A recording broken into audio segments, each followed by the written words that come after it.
Hello everyone, if you're new to my channel, consider liking and subscribing. It will make me feel wonderful if you do that. Thanks. By the way, I also have another Naruto and Luffy fanfiction channel. If you are interested, link is in the description. Koby's Choice by Sword of the Gods, Axe Hand. Morgan single-handedly shattered Koby's faith in the Marines, breaking his dreams. If a pirate is the first one to ever show you kindness in a world run by a corrupt justice, who do you follow? Well, the future king of the pirates, of course. I don't own anything. Adios. Hand-to-hand fighting was not Koby's forte. That was not to say he didn't have some experience given how many fights he had to break up while working for the Red Embers back on Sabaody. It was bad business to maim customers, after all. Still, the skill disparity between a civilian, or even a paradise pirate, drunk and the key man left Coby wanting. Several times already it was only Grace's timely intervention that saved him from losing a limb. She'd already tried crafting replacement swords out of argon for him, but such broke easily unless Grace spent all her focus maintaining them, something that would leave her vulnerable to outside interference. "You're holding back," Grace commented, Ezekiel Jones backhanding a pair of thrown argon daggers with ne'er a thought. "What makes you say that, Magpie?" The man grinned. "Because you're having fun," Grace replied. "I've seen you when you're serious. You never give everything until you're backed into a corner." "I suppose that's true." Coby ducked under another swipe of 5 razor-sharp key fingers, the zone rolling backward before digging his paw into the ground to slow himself. Ezekiel chuckled. "Why give it all when I don't need to?" "You don't actually care about Doflamingo, do you?" Coby tried. The man charged forward, his hands and forearms turning into massive keys that Coby caught with the crossed arms of his armor mode. "This is all a game to you, and you're just working for the man who pays you the most." "Well, yeah," the King of Arts shrugged. "Life is for living. It's too short to take anything seriously." If only that were true, Coby frowned. He kicked forward, Doflamingo's thief lackey barely jumping back in time to avoid it. Grace appeared behind him, her argon guitars aiming for his hamstrings only for the man to leap upward, spinning over her like an acrobat at a circus. "Besides, it's not like you two are giving me everything you can, either. I can tell you don't have what you need." "If we had what we needed, Arts, you'd be an easy fight," Grace muttered. "Oh Magpie, I'm hurt," Ezekiel called melodramatically. "Mortally wounded. To think you think so little of me." A growl rumbled in the back of Coby's throat, his eyes narrowing. He shifted into his Dino mode and charged without a word. The thief must have felt the vibrations of his footsteps because his hands changed into keys just in time, catching the pirate zone's horns. Even so, Coby's momentum drove him backward, his shoes failing to find grip on the grassy plateau.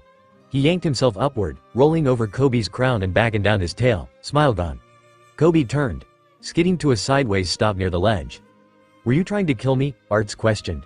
"I'm not just seeing a Colonel Baird. You were actually trying to push me off the edge. Not cool." "You would have been fine, unfortunately," Grace groused, unsure if Coby had known such. She'd seen Ezekiel use his key fingers to climb walls before, so he would have probably been able to survive a fall off the sheer cliff of the plateau. Still, Coby was acting more aggressive than usual, but she'd chalked that up to him being weaponless. Even so, she hadn't expected him to try a stunt that had the potential to kill the thief, slim though she knew the chances to be. She kept Ezekiel in her sight while studying her crewmate and lover out of the corner of her eye. "You two sure woke up on the wrong side of the bed," the male thief grunted. "Yeah," Coby muttered in as much a hiss as he was currently capable of. "That tends to happen when you and your friends are tortured by a homicidal madman pretending to be a king. Now let's be honest, you kind of brought that down on yourselves." "You talk too much, Arts," Grace said, turning the man's attention to her.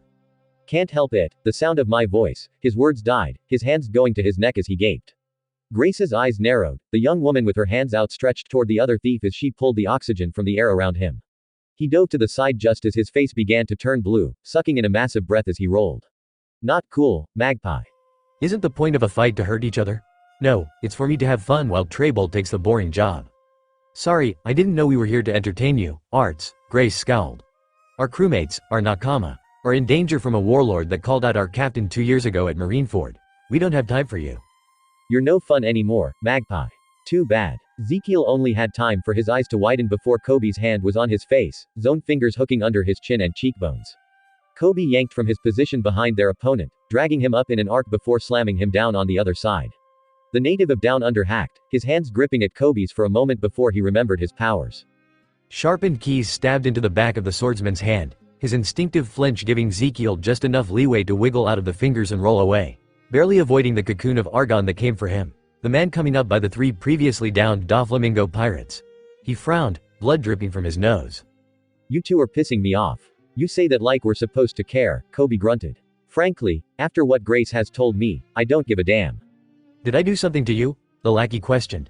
I don't mean in general. I mean specifically to you.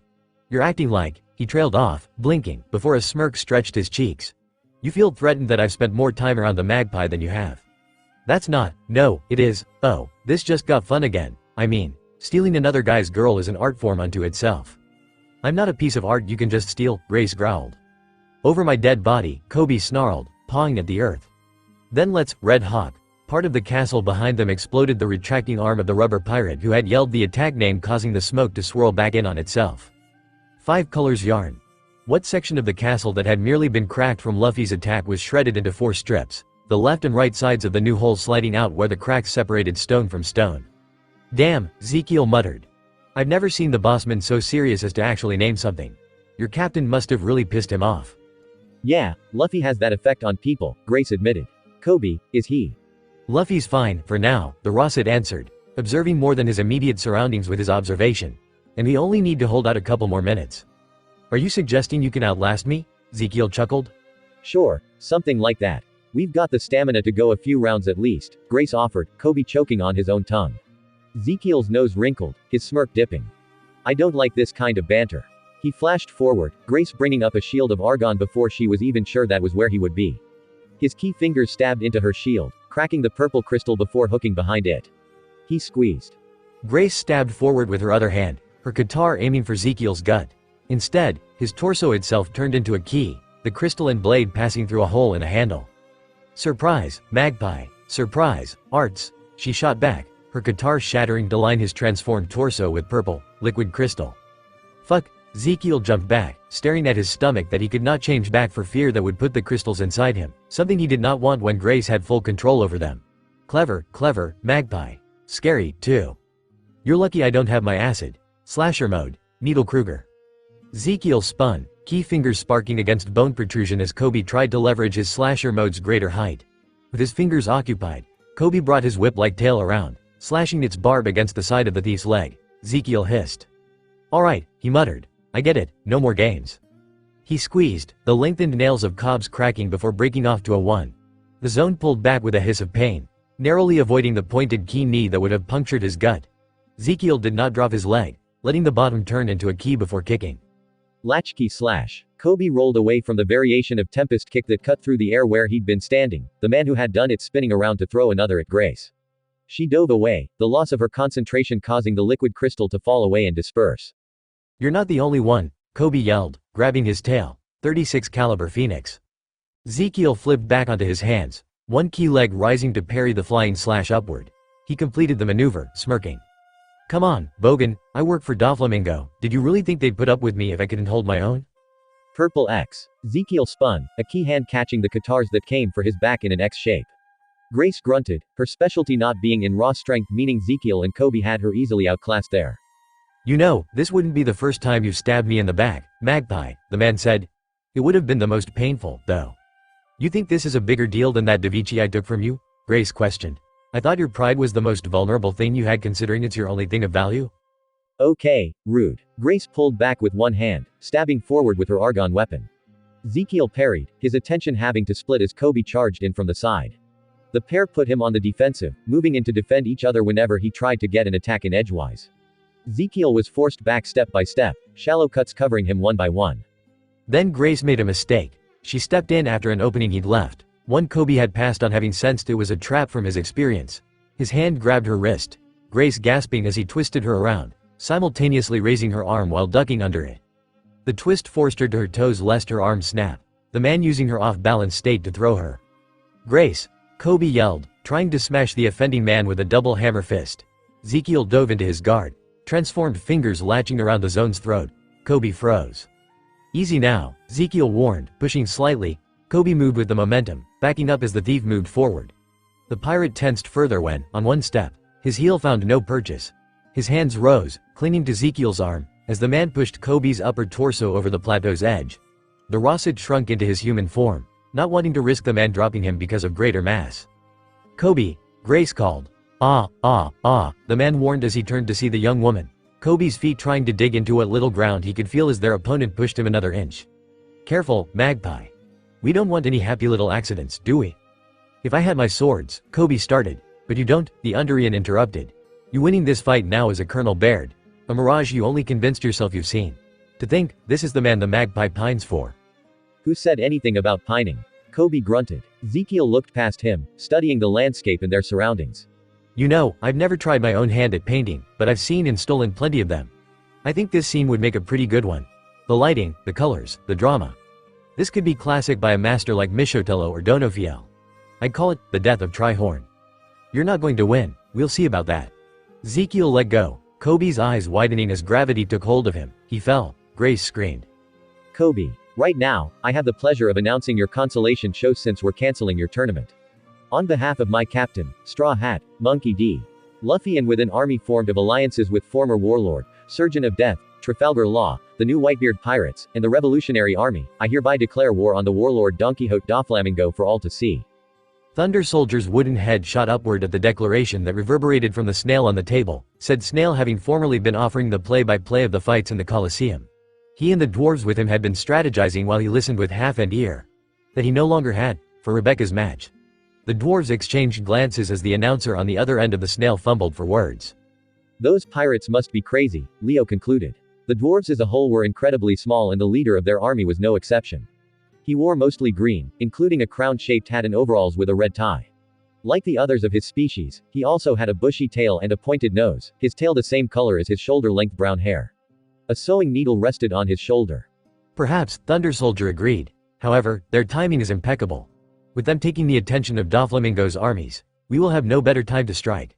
Do remember, Princess Mancherry is not in the orchards. This is a rescue mission for those Doflamingo is making grow those cursed things. But we still don't know. Bian, another dwarf but with pink hornet-like features that gave her wings and a stinger-topped thorax in replacement of her tail, began. Quaking dragon's rending claw. The subsequent shattering of laws of nature was repeated twice over, once through the snail and yet again when its sheer echo reached them with the tremors caused by the attack. That was, until the second quake struck even before the aftershocks of the first finished. Thunder Soldier grabbed the table as the shaking threatened to take his single leg out from under him. Dwarves falling over and onto the floor from said table in a few cases. What magic was that? Kaboo questioned, the chubby dwarf in yellow trying to roll back onto his front from where he'd fallen. He would have had a better time of it had he not forgotten he was in a half-transformed state, showing off the armor plating and horn of a rhinoceros beetle under his yellow clothing. A couple dwarves hurried over to help him. One that was apparently being offered in the Colosseum, Thunder Soldier said. One of two these enemies of Doflamingo have taken from him. Come, now. We must be off while this distraction remains in our favor. What about Rebecca, Thunder Soldier? Leo questioned. Isn't she in the Colosseum?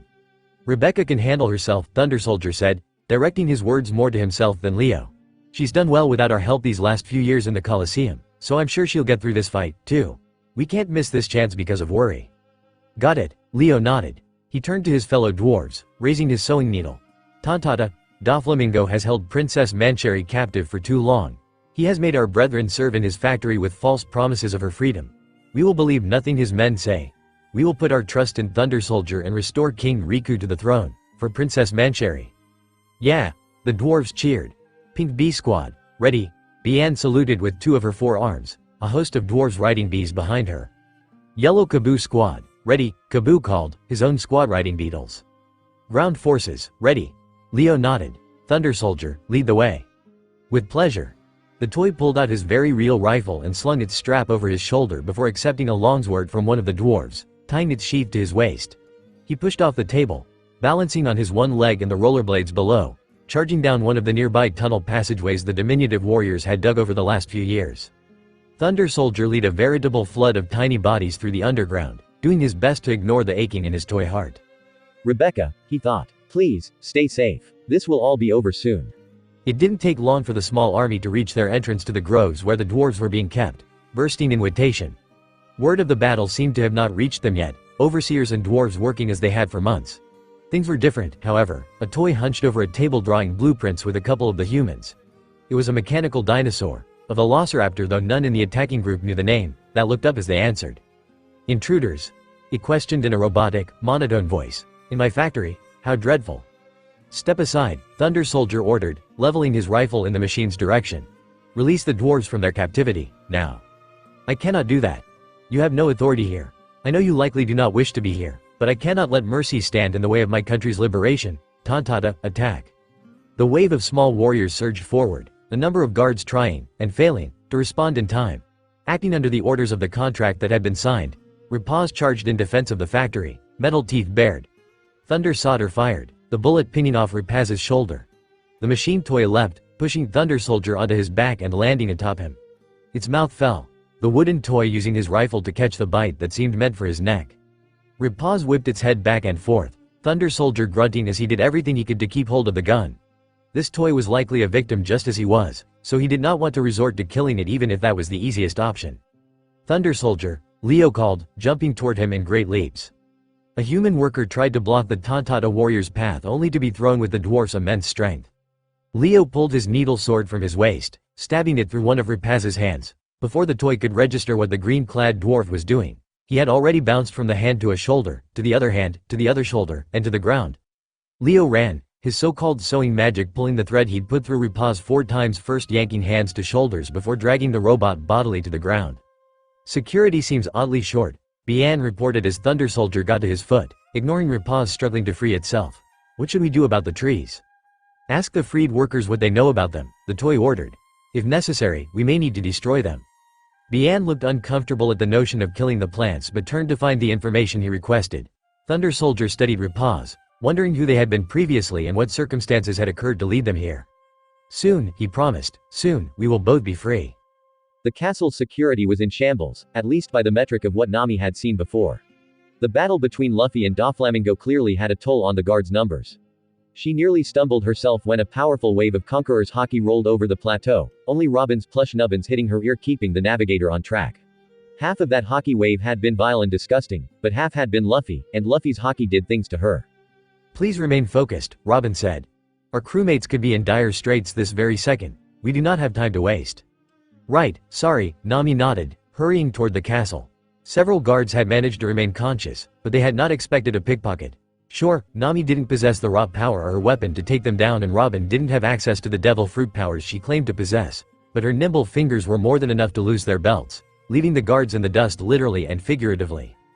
Red Hawk, Luffy's voice yelled, a section of the second floor on the other side exploding from within. Neither pirate woman could see the fight clearly, there were walls in the way, but they could hear it from where they were. 5 colors yarn. Those two are really going at it, Nami muttered, her feet wanting to slow the closer she got to the fight. Whether due to the lingering Conqueror's haki in the air or the knowledge of how vicious the battle between her husband the warlord was, she wasn't sure. We'll be walking into a war zone, Robin. Nothing we have not seen before, the doll argued. Luffy and Rob Lucci did quite the number on that room at Eni's lobby, I recall. Frankly, it is a miracle their battle has not moved beyond the castle by now. That only makes our job more dangerous, the navigator noted. There's no way we can get Luffy to make Doflamingo chase him away, can we? Highly unlikely. Yeah, I was afraid of that. Well, no point delaying. Nami plucked up her courage and charged forward, trusting that her captain and husband would protect her if Doflamingo recognized her presence. Robin studied the castle with her button eyes as they got closer, putting her archaeological knowledge to use. Ah, a Romanesque style. I should have known given the style of the buildings below, but this stonework is ancient. Possibly void century if we remove the later additions. Like Luffy is doing literally. Yes, Robin replied, her voice tight. Nami suspected it had something to do with the destruction of the old castle given the doll's enthusiasm about the structure itself. Anyway, many Romanesque castles have hidden passages, some as escape routes for the royal families while others could be used for servants or, in times of attack, to move soldiers to flank attackers in certain hallways. Law got us in through a secret passage the first time, Nami commented. It's around the back, though. Let us attempt to discover one closer. There. Robin pointed one of her nubbins at the base of a tower parapet on the corner of the building. I sure hope you're right, Robin. Nami angled toward their desired location, slowing to a stop around the side of the castle. The sounds of battle were louder but still muted through the multiple layers of old stone and mortar. Robin balanced on Nami's shoulder, scanning the stonework for irregularities. Come on, Nami prayed. Find something. Press that stone, Robin ordered, pointing to a slab of gray stone a foot or so above Nami's height. She reached upward, using both hands to shove against said stone. Slowly, she felt it give way under her hands, opening a barely large enough space for an armored knight to get through, which meant it was an easy fit for the navigator. Good work, Robin, Nami praised as she stepped into the circular base of the tower, circular stairs running up its length and a door leading into the ground floor. I would ask how you did it, but I guess you're just that good. I would be more effective with my powers, Robin confirmed with just a touch of pride. It's one of the reasons you and Luffy considered me the best babysitter for little Ace. That and the fact I am teaching him and Mary to read poneglyphic. You can, Nami blinked, her brows furrowing. That sounds familiar. I would hope so, however it would behoove us to press forward now. Given the intelligence of our adversaries, I believe they would store your weapons on a higher floor as you would be less likely to stumble across them during escape. Got it. Nami headed to the circular stairs, climbing 3 levels before entering the castle itself. The interior was, frankly, destroyed.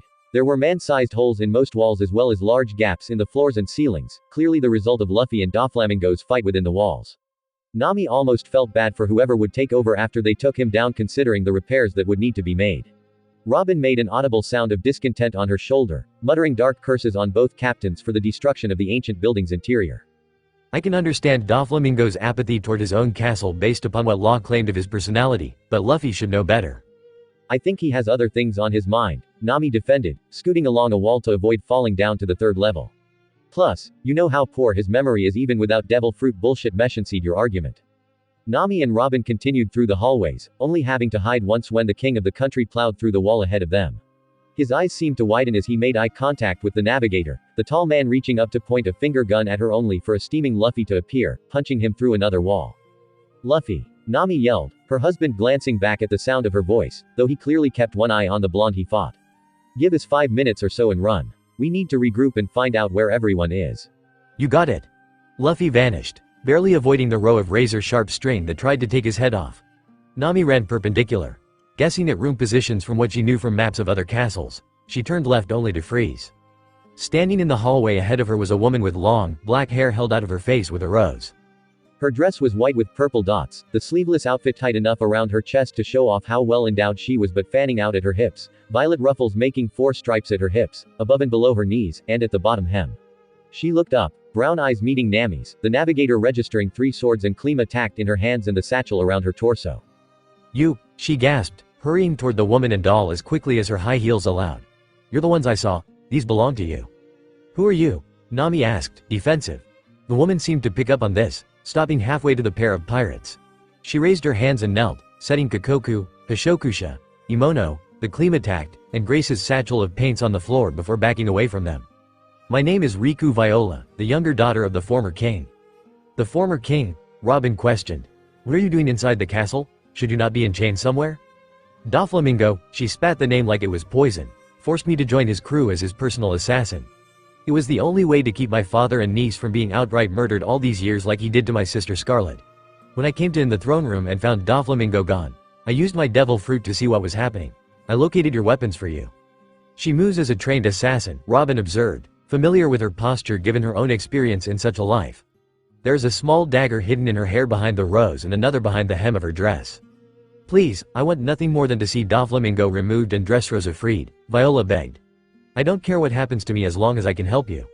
Nami stepped forward carefully, watching the other woman like a hawk. You mentioned devil fruit powers. Yes, I possess the glare fruit. She raised a hand, forming a circle with her pointer finger and thumb that she held up to her eye. It grants me various special types of visions including the ability to see others' memories, see through walls, see long distances, and manipulate my own tears. It is how I found your weapons. Well, thank you, I suppose, Nami muttered, picking up the weapons and tucking the klima tacked away. What do you think, Robin? I believe we can trust her for now, the doll commented. She did return our weapons when she could have achieved contact with us without them. The castle itself rumbled, Luffy screaming something too muffled for them to make out. We need to leave, Nami insisted. Luffy might bring this whole place down soon. Agreed, Viola nodded, sending a sad look at the state of the walls. She sighed. Follow me. I was a troublemaker as a kid with some of the Tontata. We found a lot of the secret passages. The Tontata? Robin asked as Nami followed, Viola traveling through the castle with familiar ease despite its damages. The dwarves, Viola explained. They're native to Green Bit. The Riku royal family and the Tontata have had an alliance agreement since we took the throne when the Don Quixote family ascended to the rank of celestial dragons. They went into hiding when Doflamingo took over. Those must be the fairies everyone talked about, Nami commented. One tried to steal my purse. Sorry, we do that sometimes. Nami nearly jumped as a small figure appeared on Viola's shoulder. She must have been a dwarf, the girl with blonde hair and a white dress. Hello. I'm Mancherry. Viola saved me while Doflamingo was distracted. You know what? Nami muttered. I'm not even surprised anymore. Viola led them to a wall near the back of the castle, her eyes scanning a row of tapestries until finding one of a shadowy figure in a yellow circle. The figure apparently mid-jump with all 4 arms and legs showing. Viola shoved the tapestry aside and pushed on the wall directly behind it.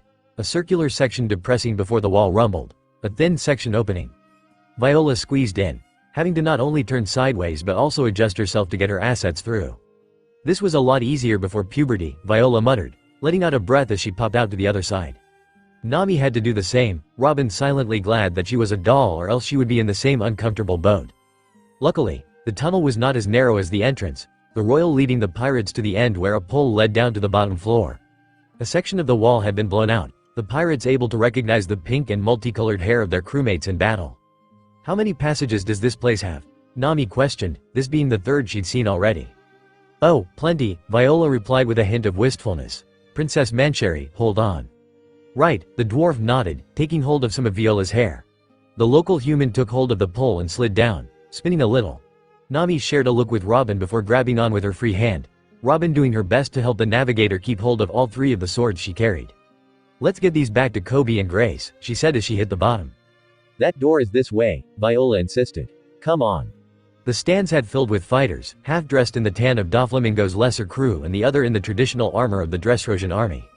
Leading this group was a man in flamboyant clothing of red leather pants and a flowing shirt with the front open to show his lanky, muscular torso. His hat had multiple large flower petals arrayed around his head with 2 lines of red face paint trailing from his forehead, over his eyes, and down to his chin. A red cape fluttered in the wind while hanging from his shoulders and he held a saber in his hand with triviality. Flanking him were 2 large men.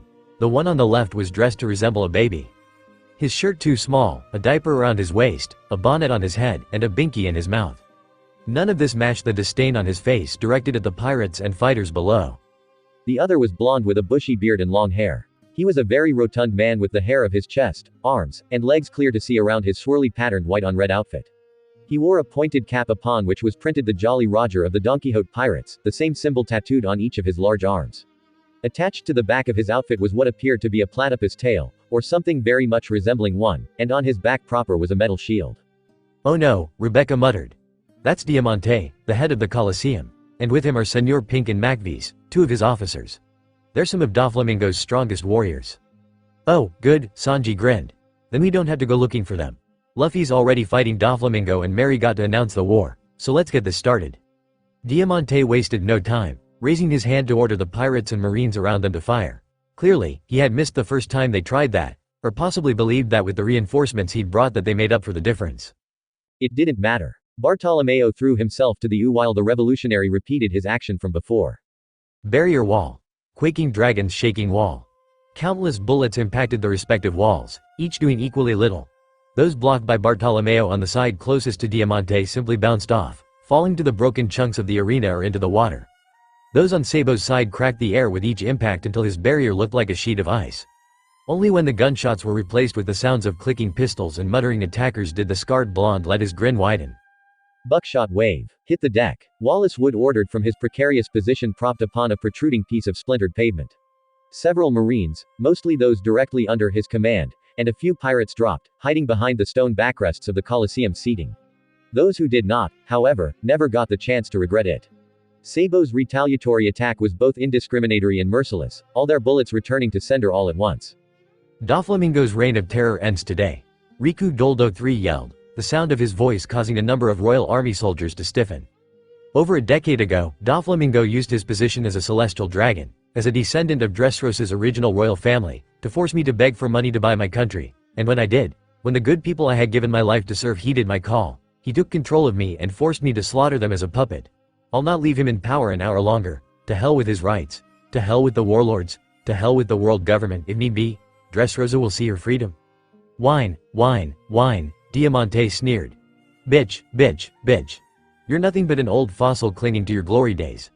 The people of Dressrosa can see for themselves. He spread his arms. The kingdom is more prosperous and happier now than it's ever been under your family's rule. Only because Doflamingo's running an underground black market behind the Marines' backs. Sai accused. That's where all his money's coming from. Dressrosa's public ledgers can't explain the growth. We bought from him just to track it down. And he's producing artificial devil fruits and selling them to Kaido. Mary added with a grin, her smile widening as she saw the Marines start to waver. Clearly, they didn't quite trust Doflamingo with their lives. He was having Caesar Clown make the formula for him.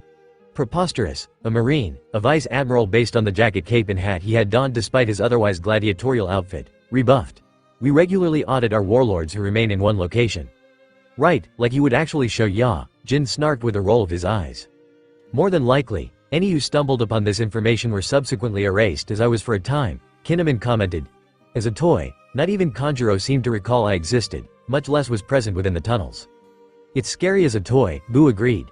When you can see and think but can't move yourself or scream. I was only one for a couple minutes, but there have been toys in Dressrosa for years.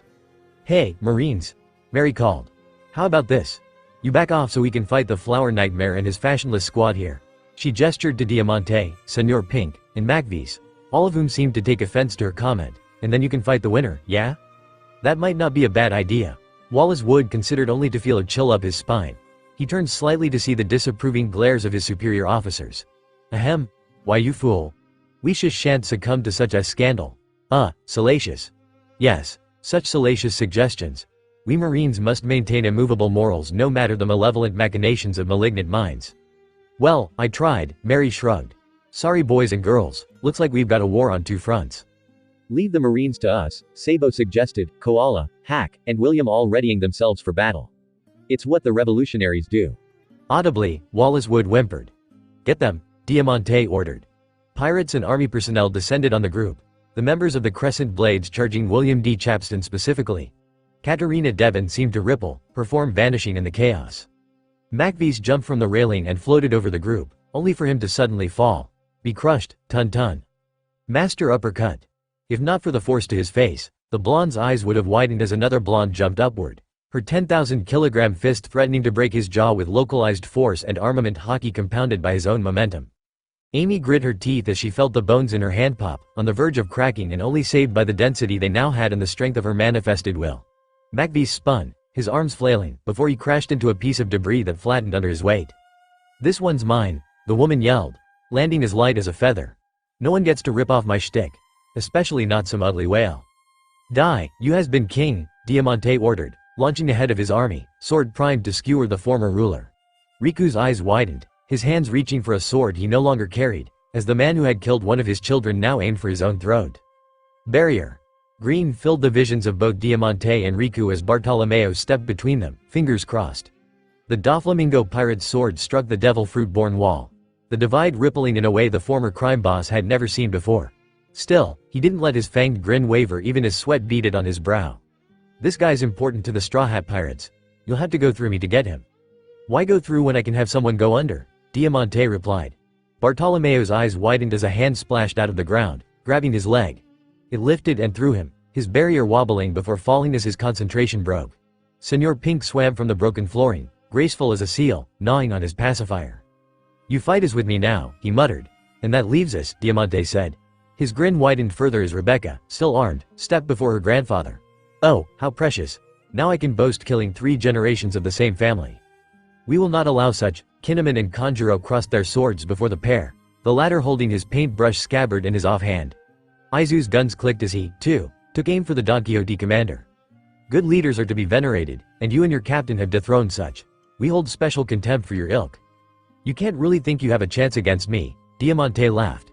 Kinnaman and Aizu's eyes narrowed, Kanjuro readjusting his grip on his katana. Oh, you are. I suppose I had to go through the fodder first, then.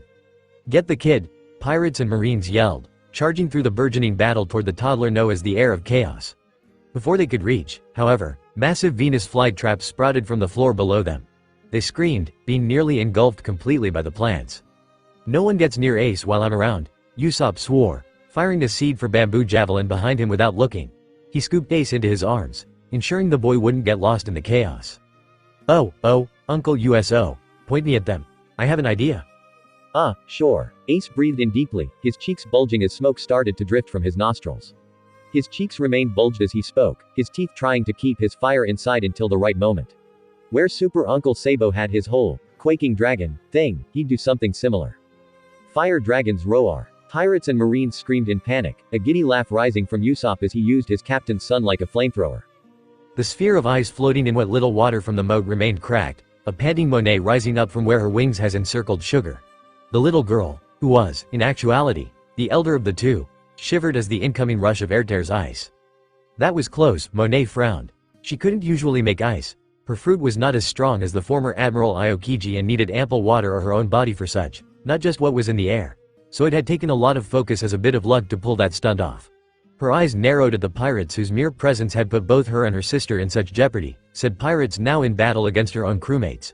She perched on the top of her ice and spread her wings. Blizzard. Fresh fire. Monet's eyes widened as a stream of fire killed her blizzard before it could take shape, the heat dispersing her own cold air. Frankie grinned as Jin launched over him with his own hockey-coated lightning wings, Monet flapping away before the monk's tonfa could strike her. Inside the sphere, Sugar climbed to her feet, hurrying to the side where she could see her younger sister practically running from the lightning demon. Something moved behind her, Sugar spinning around with one of her hands already on course to touch whomever dared to approach. She touched nothing but a hammer, the weapon not only redirecting her hand but also twisting around. It ended up upside down, the mallet and handle pinning her wrist to the ice as the corundum head lodged there. A matching hammer did the same to her other wrist before Sugar could react. Metal pellets pinning her clothing as well. Her small crown fell to the floor from her bare-eared hood. Surprise, Mary grinned, a sadistic side the Cleboterman couldn't determine the origin of rising to her surface. She leaned in close, enough that Sugar could smell her breath like salty sea air. Do you want to do this the easy way or the hard one? There was a gleam in her eye as the horned girl cracked her knuckles. Sugar made a sound somewhere between a chastised child and a dying goat as Mary's deadly smile widened. Mary reared back a fist only for the rival pirate's eyes to roll, her body going limp. Huh? Mary blinked. Well, I guess that works, too. What are we supposed to do now? Angel asked her sister, she, Custard, and Shiryu watching the fight passively from an open window. No Marines had made any motion toward them and they, in turn, had done nothing aggressive to warrant such. Neither of their respective factions truly cared who came out on top in this conflict, after all. I'm not too sure, Custard commented, her arms wrapped around one of Shiryu's, much to the man's clear dislike. The hold was just as much so Custard could rub it in Angel's face as to make sure Shiryu didn't try to ditch them and run off. She wanted a strong husband and would be damned if she let something as trivial as his feelings on the matter ruin it. Well, a voice muttered, the three turning slightly to see Katarina Devon step out of the shadows. Shiryu, you look almost domesticated like that. I should have taken a picture. Captain would have had a field day. Shut up, the man replied simply. If there are no devil fruits here to claim, then there's no reason for us to be here either. I suppose it's the same with us, Custard agreed. Angel, you can take the news to Mama and Cracker. I'll go with she and Katarina to work out the details. Goddammit, Shiryu sighed, prompting Katarina to burst into laughter at his plight. The man rubbed his head, already feeling the headache. Alright, I'll see you soon. Angel gave her sister a quick hug before running off, presumably toward the dock where their ship was. Left alone with Custard and her unenthusiastic groom-to-be, Katarina gave a smirk. You know, neither of us will be returning to Hachinosu empty-handed. I found something on the way here. Katarina reached into her cape before pulling out a devil fruit. It was cylindrical, gray in color with a twisted design rising from bottom to top and a looping, copper stem. It's not the flame or quake fruit, but I'm sure we can find some use for it. Better than nothing, Shiryu agreed.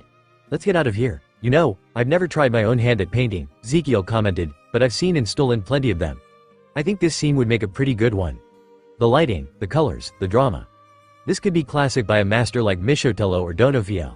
I'd call it, The Death of Trihorn. You're not going to win, we'll see about that. Ezekiel let go, Koby's eyes widening as gravity took hold of him, he fell. Coby. A pulse seemed to race across the island, but Grace and Coby had other things more concerning to think about. Grace watched as the pink of his hair disappeared over the ridge, his wide, blue eyes shocked as they stared at the sky. He'd never fallen from such a height before and he had neither his swords nor his allies. There was no guarantee he'd survive the fall. Grace, Siento Fleur. Net, numerous arms bloomed from the cliffside as the zone fell over the edge, the Rosset falling into them with a strained sigh of relief. Ezekiel Jones spun, his face twisting into a snarl as two women practically fell out of the castle. One with black hair wearing the uniform of the lesser Doflamingo pirates and with her arms crossed as she laid atop of one with orange hair. Behind them was another raven-haired woman dressed in local attire. Robin. Grace gasped, comprehending that Coby was no longer at risk. Nami, Robin, what the hell are you wearing? Everything has an explanation, the archaeologist replied, letting the navigator push her off. For now, we should focus on settling this minor skirmish. Whoa now, the Doflamingo lackey tried, putting his hands up and backing away slowly. He was well and truly surrounded by pirates out for his blood. He just needed to stall until he found a way out. Don't you think 4-on-1 is a bit unfair? Oh, you didn't get the memo? Nami chuckled, tossing Grace her paints that all instantly took to the air, forming spheres around her. We're pirates. We don't care. Right. Well then, I always did tell Duffy I was here for a good time, not a long time. G'day, lassies. He ran, kicking Baby 5, Lao Ji, and Buffalo as he charged past them. Before any of the female pirates or Viola could react, Ezekiel Jones, the thief called the King of Arts, dove off the side of the cliff. Coby, still suspended in a net of limbs, reached out to try to grab his arm but did not have the reach he needed for such. Ezekiel fell a good majority of the cliff before angling himself toward the wall, using his key transformations to slow himself somewhere far below. Coby let out a heavy sigh before the net began pulling him upward. Down below, all over the city, toys were regaining their human forms, though not all toys had been human. Civilians, dwarves, feral animals, soldiers, marines, and pirates alike felt sun on their own skin for the first time in nearly a decade for some. This, of course, caused levels of chaos never before seen in the country as nearly every person remembered someone who had been taken from them by the reigning monarch. Their shouts of anger and demands for blood echoed across the country and up to the top of Castle Plateau. The three Doflamingo pirates were beginning to stir, not fully aware after having Luffy knock them unconscious and then Ezekiel kick them to bring them back to the land of the living. Coby ignored them for the minute, running to the group of women where Grace offered him Hishokusha and Imono, the zone gratefully accepting them. Robin, what happened? Nami asked, helping her fellow female to her feet. Doflamingo has a crewmate that can turn others into toys with only a touch. I can only assume that something happened to her, causing the transformation to revert and restore everyone's memories. I must say, I find myself with a newfound appreciation of simple pleasures like breathing. She blinked. Ah, so that is what Zoro referred to. How interesting. What about Zoro-sensei? Coby questioned. He, myself, and the former warlord Jinbei were all under the effects of Sugar's devil fruit. Zoro and I worked together in that state despite both lacking knowledge of each other. Thankfully, we were able to establish rapport with each other utilizing incomplete memories. The wall exploded, flinging dust and debris through the air. Coby grew into his armor mode, using his bone-covered body as a shield for his softer and squishier companions. The dust cleared slowly, revealing the respective captains of the pirate crews on the ground, glaring at each other. Neither had made it through their battle unscathed, bruises littering their visible skin while cuts and other tears marred their clothing. Your crew are certainly resilient, Straw Hat, Doflamingo sneered. They act as decent meat shields. I don't treat my friends as game pieces like you do. Luffy shot back. He stood, ready to respond if the taller man felt inclined to go on the attack again. Rather than that, Doflamingo turned away, staring out over his city. It seems Sugar has been defeated, he mused. Well, I was growing tired of this stagnant life. He pointed his fingers at the group, Luffy and Coby reacting on account of their excellent observation haki. Luffy's fists blackened, each one grabbing several treads in the air before they could reach their targets. Coby deflected with his swords. Wisps of darkness trying to congeal around the blades but not quite there. Still, it was enough to redirect the threads he blocked into the earth. Doflamingo grinned, dropping his hand. Run along, Straw Hat, and take that traitor with you. We'll play more soon enough.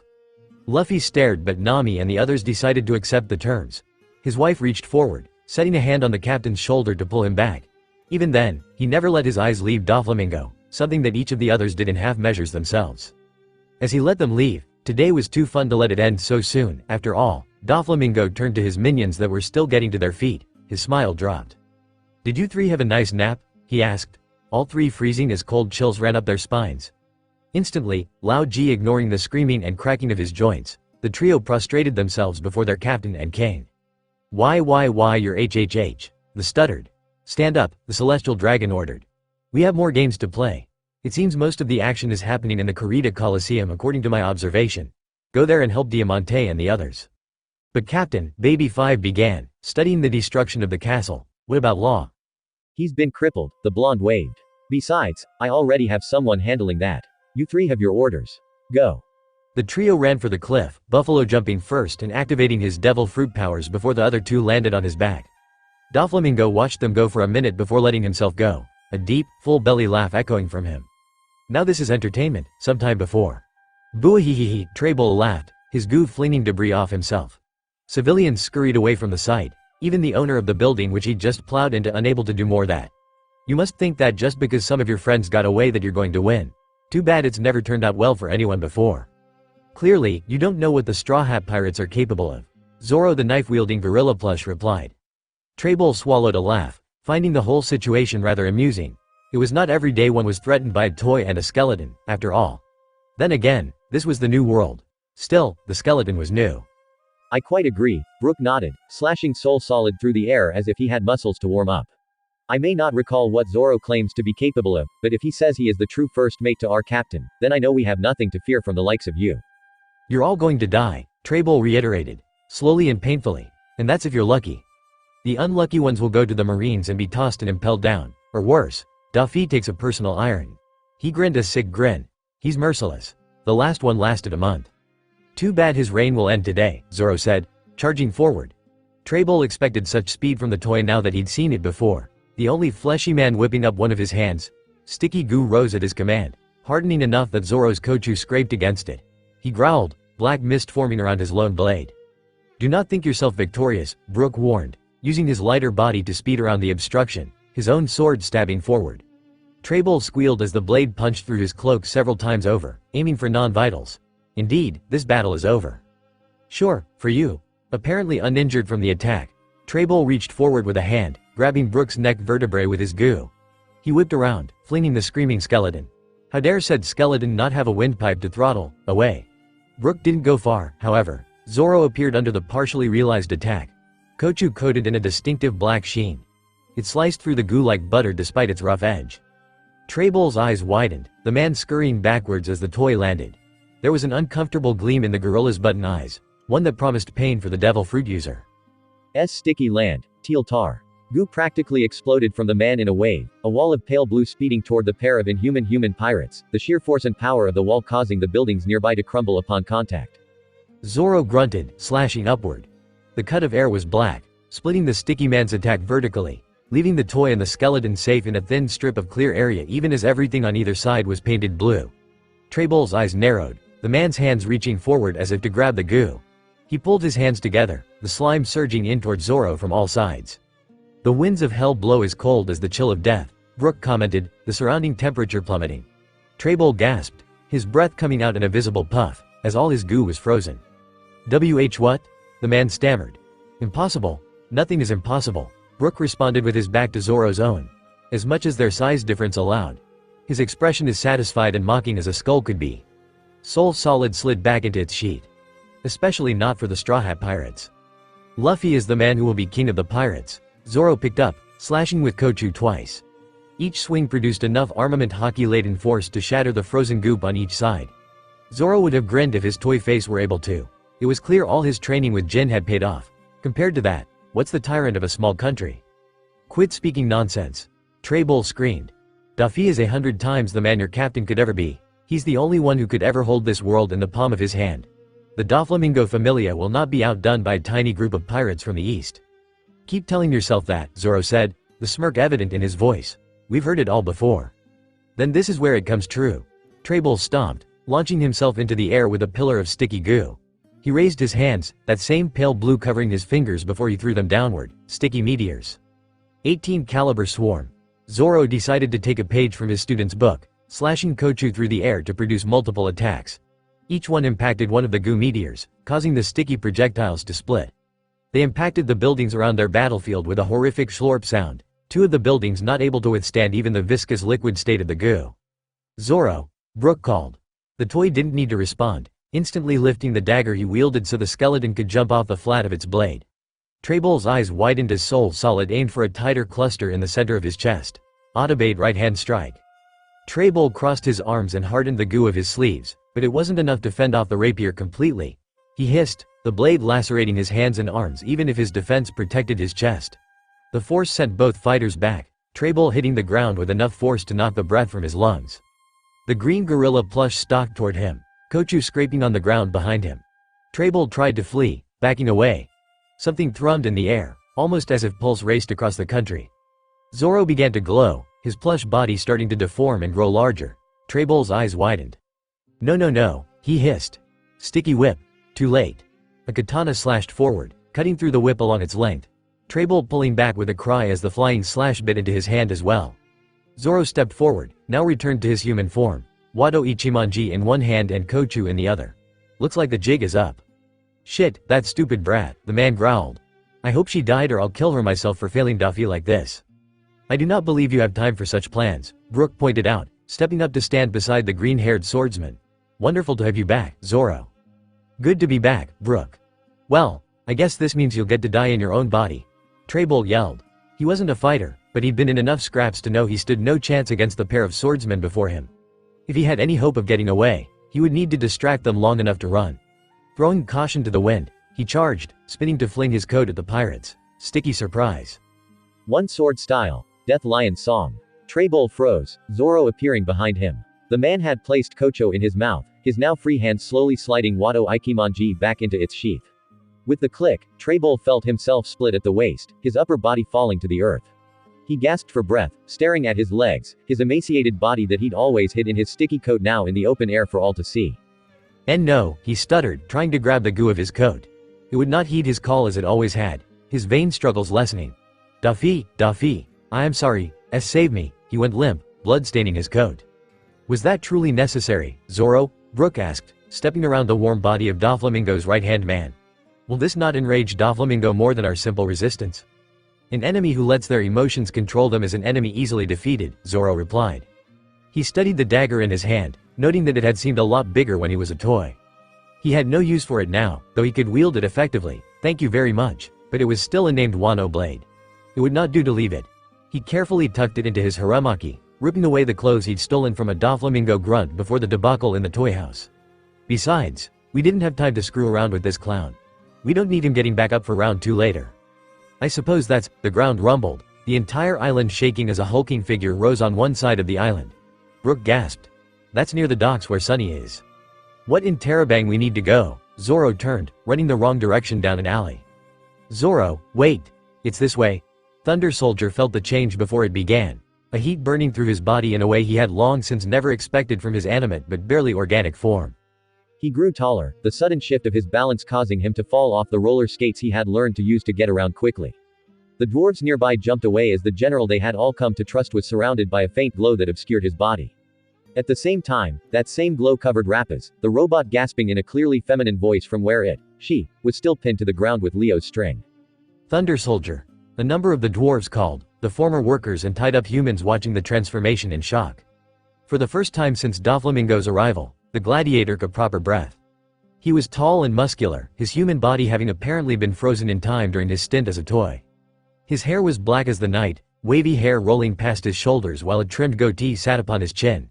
He was dressed in a light green shirt that was tight enough to show his chiseled muscles beneath and dark green subligaculum under a red cape held in place with a bronze clasp. One of his legs was still missing, the cut clean and not bleeding. A scar crossed the center of his forehead, old but not faded. He laughed, a bright smile coming to his face as he let himself feel the world around. His toy body had never had a sense of touch, so he relished the feel of the grass and the warmth of the sunlight streaming in through the glass ceiling. Finally, he said, finally, after all this time, my curse is lifted. Rebecca can remember me again. Doflamingo's reign ends today. Ha ha ha ha, he panted, glancing up to see Leo's worried expression. He gave a small chuckle for the dwarf before rolling onto his front, using his strong arms to push himself up onto his one leg. Sorry, Leo. I suppose we haven't been properly introduced. Though you knew me as Thunder Soldier, my real name is Kairos. You're the statue guy, a female dwarf with light blue hair commented, her name Wick. The one from the Colosseum that Rebecca likes, I remember seeing it before. Indeed, I am, Kairos confirmed. That was a long time ago, however, and we have more pressing matters than the past. We must first rescue the future. I don't know who you people are, but I'd be dreadfully thankful if you were to take me along, a voice said, turning eyes to the woman in the place the robotic dinosaur had filled. Her face and hair were soaked but most of her clothing seemed dry, the woman pinned to the ground. And you are? The former gladiator prompted. Dr. Valori Velo, at your service. I'd offer my hand, but I seem to be in quite the dreadful situation. That fat-chested bird cow Monet abducted me and her little devil of a sister turned me into that thing. It was quite the dreadful experience. Yes, I imagine it was, Kairos agreed. I take it, then, that you would see Doflamingo brought low as well? At this point, I just want to get back to Wano and my wonderful queen so dreadfully bad. If Doflamingo's fall gets me there, I'm willing to help. Then our goals are aligned, the man nodded, using his sword to cut the line holding the woman down. She rose, rubbing her hands. Come. We should make haste to the Colosseum and capitalize on the chaos of Sugar's defeat. Yeah. The dwarves cheered, running after the now hopping Kairos while leaving behind the tied-up pirates. Velo took a moment's pause so the dwarves passed her, the woman then reaching for a piece of charcoal in the waste pit. "I don't know what is happening outside," she told the guards, "but it would be dreadfully irresponsible of me to leave this as is. Farewell." She snapped the fingers of her right hand twice, causing a spark that lit the charred wood. With the piece lit, she dropped it on a dried patch of grass, the flora igniting instantly. The men's cries for her to wait fell on deaf ears, the scientist running to catch up to the Tontata as the fire spread behind her. After all, the only one who should be able to grow smiles should be her captain. Now she just needed a chance to get away with her secrets to ensure the dominance of the beast pirates. The chaos in the Corrida Coliseum had spread beyond the broken arena. Gladiators, revolutionaries, pirates of all persuasions, and marines all embroiled in what almost looked to be a free-for-all to the unobservant observer. There were two sides of this fight, but without the uniforms of the Doflamingo pirates or the marines. The growing resistance against the warlord king was all but lost in a sea color scattered over the stands. Even then, pirates and marines that were supposed to be on the same side didn't appear to have too many conniptions about taking an opportunity to reduce the other's number, firing blindly into crowded areas. The fighting had even spilled into the hallways of the structure, the gladiators within each choosing a side for themselves. Such was this chaos that even the detransition of various toys into humans and feral animals did little to increase the nature of the battle. Perhaps it helped that many of the previous toys in the area had had the effects of Sugar's devil fruit washed away upon the destruction of the arena and the subsequent underground flooding. But every sentient chose their side quickly, even the few in marine garb. At this point, they were too angry at Doflamingo to care about his status. "Shit," Monet hissed, her pretty features now marred with sweat and rage, the harpy panting as she alighted upon a broken piece of concrete. Everywhere she looked was another piece of evidence for her sister's failure to maintain their oppressive plan. Now, even should Doflamingo come out on top, Sugar's chances of survival were not certain. And with the marines now aware of what Doflamingo had used Sugar for, there was little chance of him maintaining his powerful position. In relation to the immediate battle, the Straw Hat allies were easily outnumbered 4-1, but the Doflamingo grunts and rank-and-file marines had never been on the same level as any real pirate or Colosseum veteran. That was not to say the rival pirates and allies were pulling through without losses, but the power dynamic was mostly in their favor individually. An outer wall of the building all but exploded, the giant Haruden busting his way out. Marines foolishly fired on him in the street, cementing his choice of which side to fight for despite the new burn scarring on one arm and across half his face. "Idiots," the harpy growled, the temperature around her dropping unnaturally. "Idiots, all of them." The only solace were the powerful few fighting on the side of her captain. Below, Senor Pink gave the super rookie Bartolomeo the runaround, or swim around, as his devil fruit allowed. Despite the weight he'd gained during her time on Punk Hazard, the green-haired barrier man couldn't fend him off well when Pink could dive under his translucent walls, the rookie resorting to last-moment shields regularly. In the stands on the other side, the battle between the weightless woman and Macvise had left numerous craters that would be a pain for those tasked with fixing them. Both had similar powers, Macvise's leaning more toward raw force while the woman's have a level of finesse the man could never hope to match. Anyone who got near them, friend or foe to either side, found themselves crushed or blown away from the battle of ever-changing masses. Diamante found himself crossing blades with 4 swordsmen as well as in a constant state of motion to avoid the bullets fired by the killer crossdresser. Monet knew little about the samurai of Wano or swordplay in general, but she could tell that both the former king and his granddaughter were simply outmatched by Diamante and the samurai, the latter keeping the former in check enough that the two royals had not been immediately slaughtered. That crew that had allied themselves to Doflamingo a year ago, the Crescent Blades, had amassed and charged as one unit at the Devil's Luck. The pirate turned revolutionary laughing as he basically toyed with the all-female pirate crew. Normally, Monet would have commenting something about the sexist disparity of 5 women losing to a single man, but at this point it was a battle of experience, something William D. Chapston had over 2 decades more of than the younger women. His hockey, both armament and observation, appeared far more refined than anything the Crescent Blades could produce. And then there were the Marines in the fight, their own skill levels covering nearly every range of the gamut. Most of them were little more than fodder and meat shields, only 10 or 12 actually having the skills to face a gladiator in single combat, while most formed impromptu groups of 3 or more die of survival. More than a few Marine spies inside the competition had crawled out of the woodwork, the most notable being Spot Drop, Shaking Fist.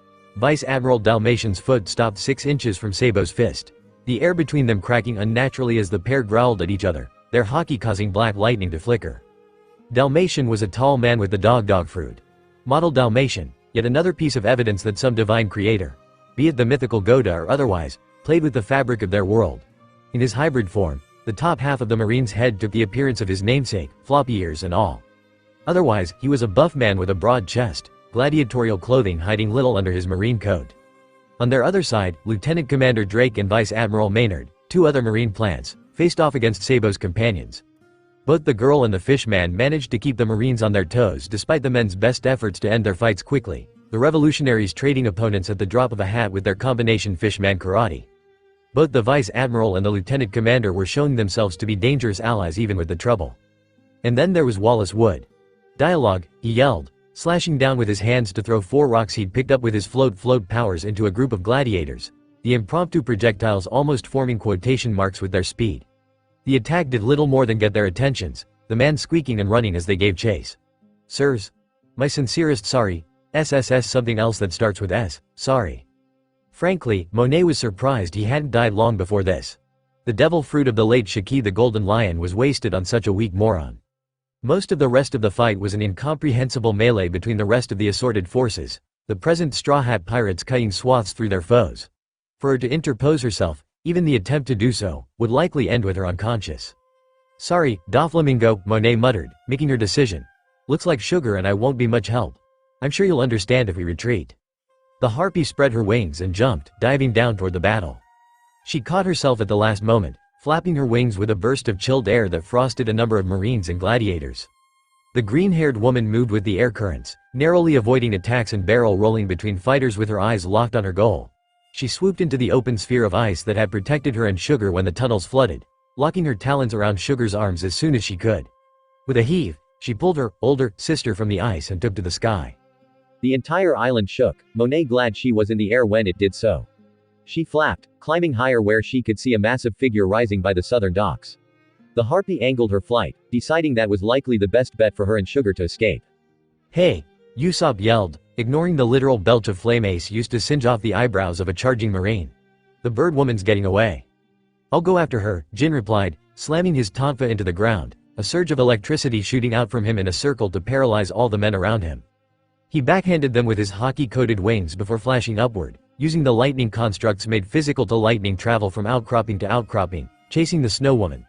He could flap and use a weaker version of moonwalk when necessary, but he preferred to thunderhop, as he called it. Don, think you're getting away from us after what Ya did to Zoro and Robin. Time seemed to slow as Jin flashed out of the Colosseum, the logia making eye contact with another man as he sped the opposite direction. He was familiar with a well-trimmed mustache and a long, brunette mohawk that ran down his back. He barely had enough time to register the Marine code on his shoulders before they passed each other, the Marine Vice Admiral charging into the fray below. As much as Momonga wanted to turn around to go after the Lightning Demon, considering he was a supernova of the worst generation, he had his orders. Taking in any of the Straw Hats would be enough to restore the honor he lost from their attack when they freed Pan's Fry from his fleet, plus a powerhouse like the Logia being on the outside meant another chance that Doflamingo would go down. Momonanga had not voiced such wishes to anyone, though he was decently sure several of his fellow vice admirals suspected given how vocal he was about his distrust of the warlords in general. The only one he respected was Mihawk, but that still did not extend to trust after his actions as the Marine Hunter. It was, after all, that man's violent crusade that ultimately led to the Zephyr's betrayal and the establishment of the Neo-Marines. A crisis Momonga had only just recovered from. At least he finally got to spend some extra time with the missus. Both of them really needed it. He shook the thoughts from his head as he fell, using his eyes and observation to quickly take in the situation and choose a target. His orders were to assist the warlord in the defense of Dressrosa, so he would do so until new orders were issued.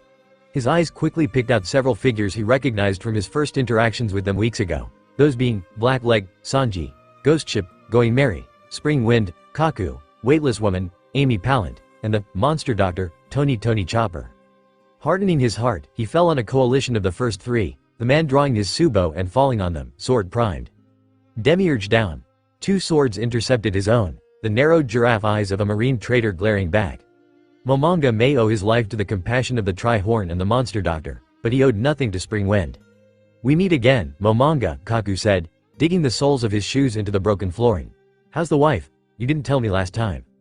Actually, rather well, the Vice Admiral replied. We took my recovery to try for our second child. Ah, that's nice. Kaku threw him off, Momonga flipping twice before handing on his feet. I take it there's no chance we can convince you to sit this one out? Unlikely given the scolding I received last time.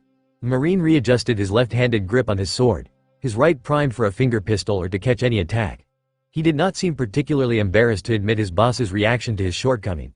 This crew you've aligned with keeps getting into dangerous squabbles that change the world, Spring Wind. Yeah, they keep things interesting at least, Falling Axe. Momonga stepped back and raised his right hand, catching the Klabouterman's leg at the thigh, her variation of Tempest kick carving a gash in the flooring where he'd been standing not a second before. He didn't pause even as the wind it kicked up ruffled his mustache, swinging her forward and down into that same spot, planting Mary's face into the concrete. She groaned. "Did that end any better for you last time?" Momonga questioned, recalling when he cut the fairy's leg off when last they met and she attempted that same attack. "Not really," she admitted. She kicked, using moonwalk to barely avoid the sword that stabbed into the earth. Mary rolled with the momentum, twisting around to come up by Kaku. A grin widened on the Klabouterman's face, the girl hefting her hammers. "I figured it's like our standard greeting now. We don't often fight the same people again, and certainly not so soon. Got any more surprises for us?" Marines across the island are reacting to your declaration and directing civilians into designated structures for protection. Even more are on their way to capture you, yours, and your allies. Surrender now to mitigate casualties and damages and I can guarantee your lives. Now Momonga, Mary grinned, her voice a tad mocking. "Did you actually an offer like that? Has it ever actually worked?" "Perhaps not, but there is no harm to anyone by asking." "I guess that's fair." In the distance, a beam of light split the sky, shooting diagonally over the island. Momonga, as well as many of the fighters, spun or turned to gawk at the spectacle. "What in the world?" Momonga questioned. "Mary," Kaku asked, "wasn't that?" "That's my girl," Frankie cheered from somewhere in the vicinity. "Suapir." "A beam?" Ace yelled from Usopp's arms, stars in his eyes. "So cool." "Yes, Kaku. That was Sunny's gown cannon. Something big must be happening at the docks." Mary spread her arms, her mini cannonball pellets rising around her. "So sorry, Momonga. It looks like we suddenly have somewhere else to be." "You are foolish to think I will let you leave," the Marine replied. "My apologies, despite my debt to Trihorn and your doctor. My orders are to subdue your crew in defense of this nation and her king." "Tell that to her rightful king," Kaku chuckled, using one of his swords to point over his shoulder where Riku and Rebecca fought for their lives alongside the Wano samurai. Doflamingo used his devil fruit to frame King Riku of crimes to earn the people's trust 10 years ago. He's the real criminal. Momonga sucked in a hard breath, his free hand clenching. He sighed. Should that be true, the evidence will come to light and the Marines will see it rectified. Until such time, we cannot entrust the care of this country to the whims of pirates. "Oh, the irony," Mary chuckled. "Well, if you want us, then you'll have to catch us, Kaku." A race to the docks like old times, the Zone grinned, shrinking down to his human form. "Ready?" "Shave." They called in tandem, vanishing. "Return at once," Momonga ordered, blurring into Shave as well in pursuit. This was inevitable, Jonathan commented from atop one of the highest buildings of the island, the man watching as the people who had been toys returned to their original forms, their friends, families, and neighbors suddenly remembering who and what had been taken from them.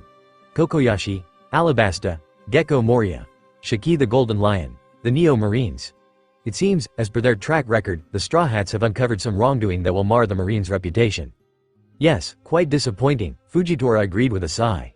He could not see the panic and revelations himself, but he could feel it with his observation. The civilians of Dressrosa were confused. They felt lost and betrayed, suddenly questioning everything they'd thought they'd known since Doflamingo arrived on their shores a decade before. He couldn't blame them. Hopefully, they will continue their standard and remove the root of this problem, leaving the Marines the mess to clean up. At least then we can save some face in the aftermath. "It's a rather sad consolation prize," Jonathan said, scratching his beard. "A consolation prize is better than nothing." Fujitora reached into his pack, pulling out a handful of poker chips. "Remind me, Vice Admiral. Are you a betting man?" "My wife says I have a problem with it," the other chuckled. "Sometimes she says I should stop. Other times she says I should use my intellect to only take bets I know I can win. Of course, that takes the fun out of it." "Yes, I thought as much," the Admiral agreed. He stepped backward, lowering himself slowly to sit on the building roof. As Jonathan watched, he set over 100 chips and a deck of cards before him and gestured. "Why don't we make a bet?" "Admiral, you don't think we should get involved? There's a full-on war beginning." As he spoke, a hulking monster of earth and material rose by one of the shores. People below screamed and pointed, the monster shaping itself into a humanoid bearing down on something Jonathan could not see. Given the briefing he'd had before arriving in Dressrosa, that must be one of Doflamingo's most trusted men. "And which side would you like to claim?" the Admiral questioned. "The warlord who has wronged this nation and duped the Marines. The third to betray our trust in 2 years. I might add, or the more or less moral pirates we were sent here to stop. Between the both of us, we could tip the balance squarely in one direction, but not only is that a hassle, I believe it may also interfere with fate. I've never taken you to be a man who believed in fate, Admiral." Jonathan sat before his superior, the blind man carefully and slowly shuffling the deck of cards in his hand. "I don't, not really." Satisfied with his shuffling, The man dealt the cards, seemingly unaware that the faces were showing. Jonathan decided to say nothing about it. But when we don't care too much for either side, why not let them handle each other? We shall step in to correct the final outcome, should we be unsatisfied. Fujitora gathered his hand together and raised them, unaware he had them backward. Jonathan locked his emotions down, not wanting to give it away to the man's observation of his blunder. A beam of light sliced through the air, parting the clouds above. Jonathan gawked, but Fujitora barely reacted to the way the sudden heat of the blast caused the air to stir and his clothing to ruffle. Jonathan placed his hands on the deck, keeping the cards from being blown away. "As you wish, Admiral," he said, picking up his own cards to see a winning hand. "As you wish." Billy eyed the unfolding chaos below, the injured spotted hat missing leg and the boat calling self Jinbei in the saddle on his back. The duck wasn't sure what he was looking for, perhaps young Alpha child, perhaps the others of his flock, perhaps Alpha immune to shock himself, but he kept his eyes open either way. The white and blue marines swarmed below like Alabastion sand ants in territory dispute after a rainstorm, searching for any sign of the Straw Hat Pirates but far from anything that would help them. He noted that two men stood on one roof, only one following his flight, but neither made any motion to stop him despite their calm. His instincts screamed, urging the bird to flap just a little harder, to get away from the two dangers as quickly as he could. Something cracked below, a musket ball whizzing by Billy's head. He squawked, barrel rolling to the side away from the minute air current left in the projectile's wake. Spotted Hat hissed something, grabbing the horn of the saddle with a curse as Billy righted himself. The bird's eyes shot down, finding a small group of Doflamingo pirates, one with a rifle pointing in their direction. His eyes narrowed. "Bird," Spotted Hat began. Billy wasn't listening, turning into a dive. He felt the pirate on his back clench the saddle as the whistling of the wind grew in their ears. Byard. More gunshots cracked, barely missing the gigafowl. This was not his first time diving into gunfire, however, the temporary and honorary member of the supersonic duck squadron wrapping his copper-encased talons around the first offender of the group. He spread his wings and tail. "Wah!" Billy called, electricity arcing from his body. Pirates were flung backward by the sudden jerking of their muscles, tossing them down the street or into nearby walls. The smell of ozone and smoke reached Billy's nose from the charred, but breathing, pirate below. He didn't wait for the group to recover, the gigafowl throwing himself back into flight with a short running start. "We don't have time for petty revenge like that," Spotted Hat yelled from the saddle. "Just because my leg is bandaged does not mean the bleeding has stopped. I need to get to the medical room of your ship before I pass out from blood loss." Billy silently rolled his eyes. Who did this human think he was to give Billy orders? He only took orders from his alphas and suggestions from the rest of his flock, neither of which Spotted Hat belonged to. He didn't even like bread which, in Billy's opinion, made his trustworthiness questionable no matter what Alpha immune to shock said. "I will agree that every moment counts," the boat toy said. "Until Sugar is defeated and Law's injury is negated, we are both effectively useless. It is best to remove us from the battlefield before we become liabilities rather than mere hindrance." "Wah," Billy agreed. "Wah wah wah."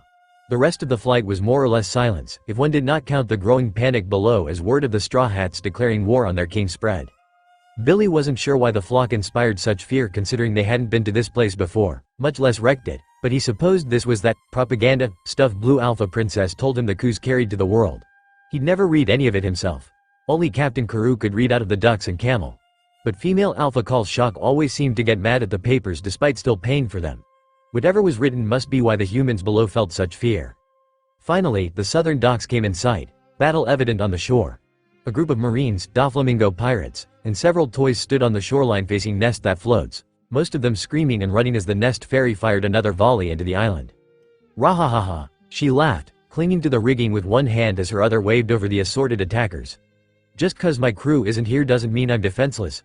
I'm Thousand Sunny, and I'll protect my crew's smiles for 1,000 sunny days and forevermore. Rahahahaha." "Wah," Billy cawed, flying low in a wide circle. Spotted Hat slid off his back with the boat toy in hand, the pair landing on the grassy deck by Deera's person's medical office. Spotted Hat dropped the sentient toy as he used the wall to prop himself up, forcing the door open and hopping inside. Human Child as Dragon practically slithered over, eyeing the boat that grunted, trying in vain to right himself without limbs. Billy would have tried to help, but there were larger problems to deal with at the moment. He turned, flapping his wings to gain back the momentum he'd lost in his arc before shooting toward the crowd. Nest Fairy laughed again, the cannons going boom. Billy followed at a slightly slower pace, letting the cannonballs splinter wood and throw up dust and chunks, pirates and marines alike screaming. Billy focused on the one who looked like the leader, a heavier-set man in a coat unlike the other marines around. He wore a double-breasted black suit with a yellow shirt and red tie as well as an armored hat with flaps on either side. His hair was black, a spiky beard upon his chin, and he held a katana with a green handle and golden guard in his hand. "What in Terabang?" he demanded, swinging his sword up as Billy angled backward, bringing his metal-covered talons forward. The impact pushed the Marine backward, but he stayed on his feet, his sword having caught Billy's attack. "The Thunderbird?" "Wah!" Billy lit up, the Marine dropping his sword and jumping back a moment before the electricity could get him, even if the sudden ambient static caused his hair to become that much spikier. Billy mentally dubbed him Marine Hat Flaps. "Die, bird!" A pair of Doflamingo underlings yelled, charging in from either side with their own swords raised. Billy spun on one foot, swinging his orange tail out to smack the one on his left. There was a rumble of thunder as his feathers connected, the seizing of the man's nervous system and muscles making it seem like Billy and not the man's own reaction to being electrocuted was what caused him to go flying. The other pirate, however, was not deterred, probably reasoning that he could claim Billy's defeat for himself. Unfortunately for him, his attack was sloppy and practically choreographed to the gigafowl after his training in Alabasta. Despite living in the New World, Billy doubted the man would have lasted against any decent pirate in paradise. He kicked up with all the leg strength Captain Karoo had been sure to drill into him, bringing his tail feathers around with his backflip. They caught the man in the chin, pushing his upper half backward. Gravity and the concrete below did the rest. "I see," the Marine commented with a scowl. "It appears you're more dangerous than previously believed. You do not solely rely on your innate electricity. Somehow, the Straw Hats have trained you. That explains how you infiltrated G517 so easily a year ago." "Wah wah wah wah wah. And perhaps you can understand human language," the man added, more to himself. He sighed, settling into a ready stance with his fists up, considering Billy still stood over his sword. Wisps of armament hockey slowly materialized over his hands. "Very well, I shall take you in, Thunderbird. First Marine Commodore Daigen, come at me." "Wah!" Billy flapped, wind and lightning shooting toward the Marine. He barely blinked, backhanding the lightning with his hockey-coated fists while tanking the wind. He slid back a couple inches. "I do hope that's not everything you've got, Thunderbird," he said. "I'd hate to be seen beating up a defenseless animal. Shave." "Wah!" Billy vanished in the same moment, Daigen appearing where he'd been, his left hand fist planted in the earth. The ground rumbled as Sunny fired another volley of cannonballs into the fodder around them. Daigen grinned, scooping up his sword while pivoting on his other hand. Tempest kick. Billy jumped, barely avoiding the slash of sharpened air that shot into the backs of several Doflamingo pirates behind him. He shed his spin, the man's eyes landing on Billy just as the gigafowl shaved forward. Metal scraped against metal, Billy's copper alloy claws being blocked by the furious movements of Daigen's sword. When he couldn't interpose the blade in time, his hockey-coated offhand had to do, said hockey not managing to completely negate the voltage that danced over Billy's weapons. "This style," the man muttered, "I've seen it before." Billy's eyes widened a fraction, the bird pushing off and spreading his wings. He took to the air, flips and rolls swinging his tail at the Commodore who ducked and weaved in line with paper art. He sliced upward with his sword, forcing Billy backward. "You changed your form as soon as I said that," Daigen commented. "You don't want me to recognize your style. This tells me it is distinct. That I can identify who trained you. There is only one group I can think of that is both unique and suited toward your skills, the Super." "Wah!" Billy charged headlong, throwing caution to the wind. Daigen was unprepared for the reckless attack, Billy's beak slamming into his sternum hard enough to knock the wind from his lungs. Daigen kept his grip on his sword, the flailing weapon cutting a gash into the top of Billy's beak.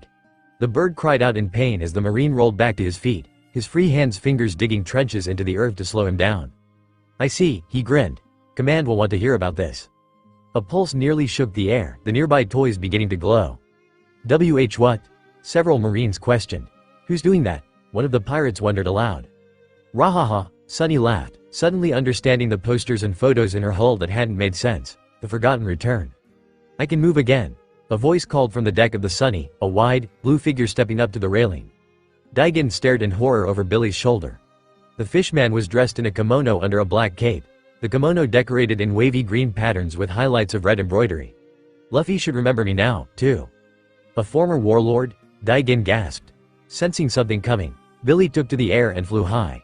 Jinbei leapt from the railing, the splash of him hitting the sliver of water between Sunny and Doc pushing the ship away. "Oh, shit."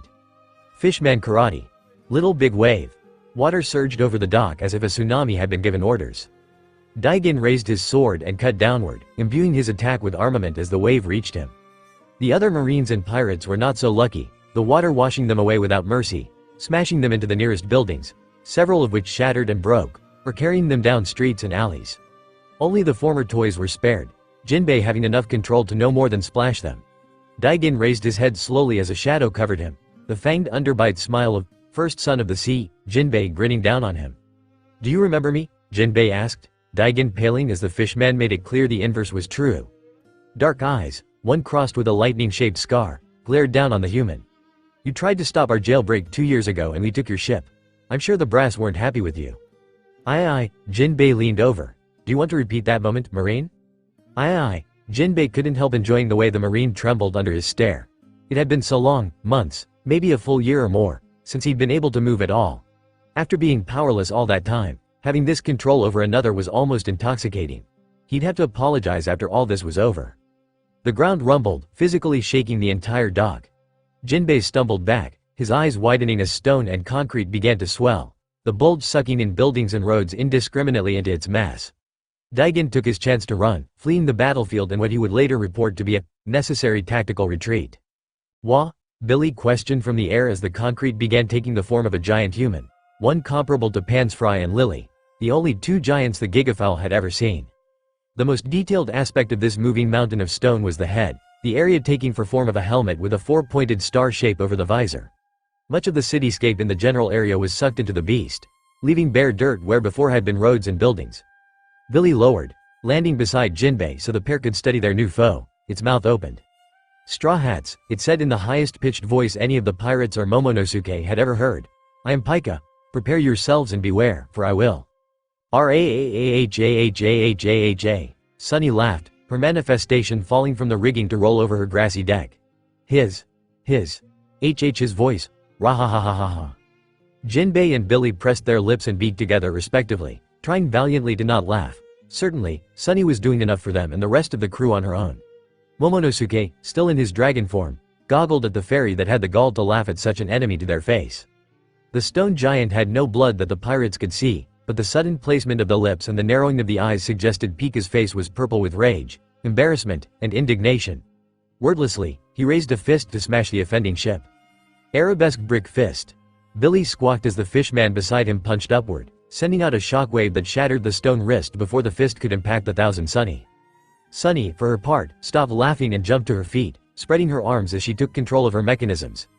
Gears clanked as she shifted her innards, activating her paddle mode to spin herself upon the wave of the severed stone fist hitting the water. Billy took to the air as the wave washed over the dock, Jinbei standing unaffected. "You will regret laughing at me," Pika swore. "I'll smash you to kindling." "Why yeah, we'll see," Sunny replied, a hand on her stomach and another on her throat. The waters of the dock were still trying to settle, tilting her bows up and down. Sunny used Robin's intellect to calculate her timing. As Maker would say, "I'm super firing my laser." Sunny opened her mouth in time with the one on her figurehead, white light gathering in the tube that extended. Pika tried to recoil but could not move so much rock such a distance so fast. Gown cannon. The weapon fired on an upturn of the fore bow, the beam shooting both from the cannon and the fairy's mouth, though the latter was much smaller and weaker. The light blasted into and through the top of the stone giant, obliterating the upper chest and most of the head in moments before slicing into the clouds. The rest of the body seemed to freeze. Jinbei stared, having never seen nor heard of the Straw Hat ship's greatest weapon, while Billy was flung backward on the suddenly superheated air currents. Eventually, the gown cannon petered out, Sunny belching some smoke as the last of the carbonation left her. "Now that's a caffeine high," she commented with a smirk. "What was that?" Momonosuke questioned from the deck. "That," Sunny grinned. "That was super awesome is what that was." It was certainly impressive. Jinbei began only to suddenly cough blood. He was thrown backward, hitting the now muddy ground and rolling.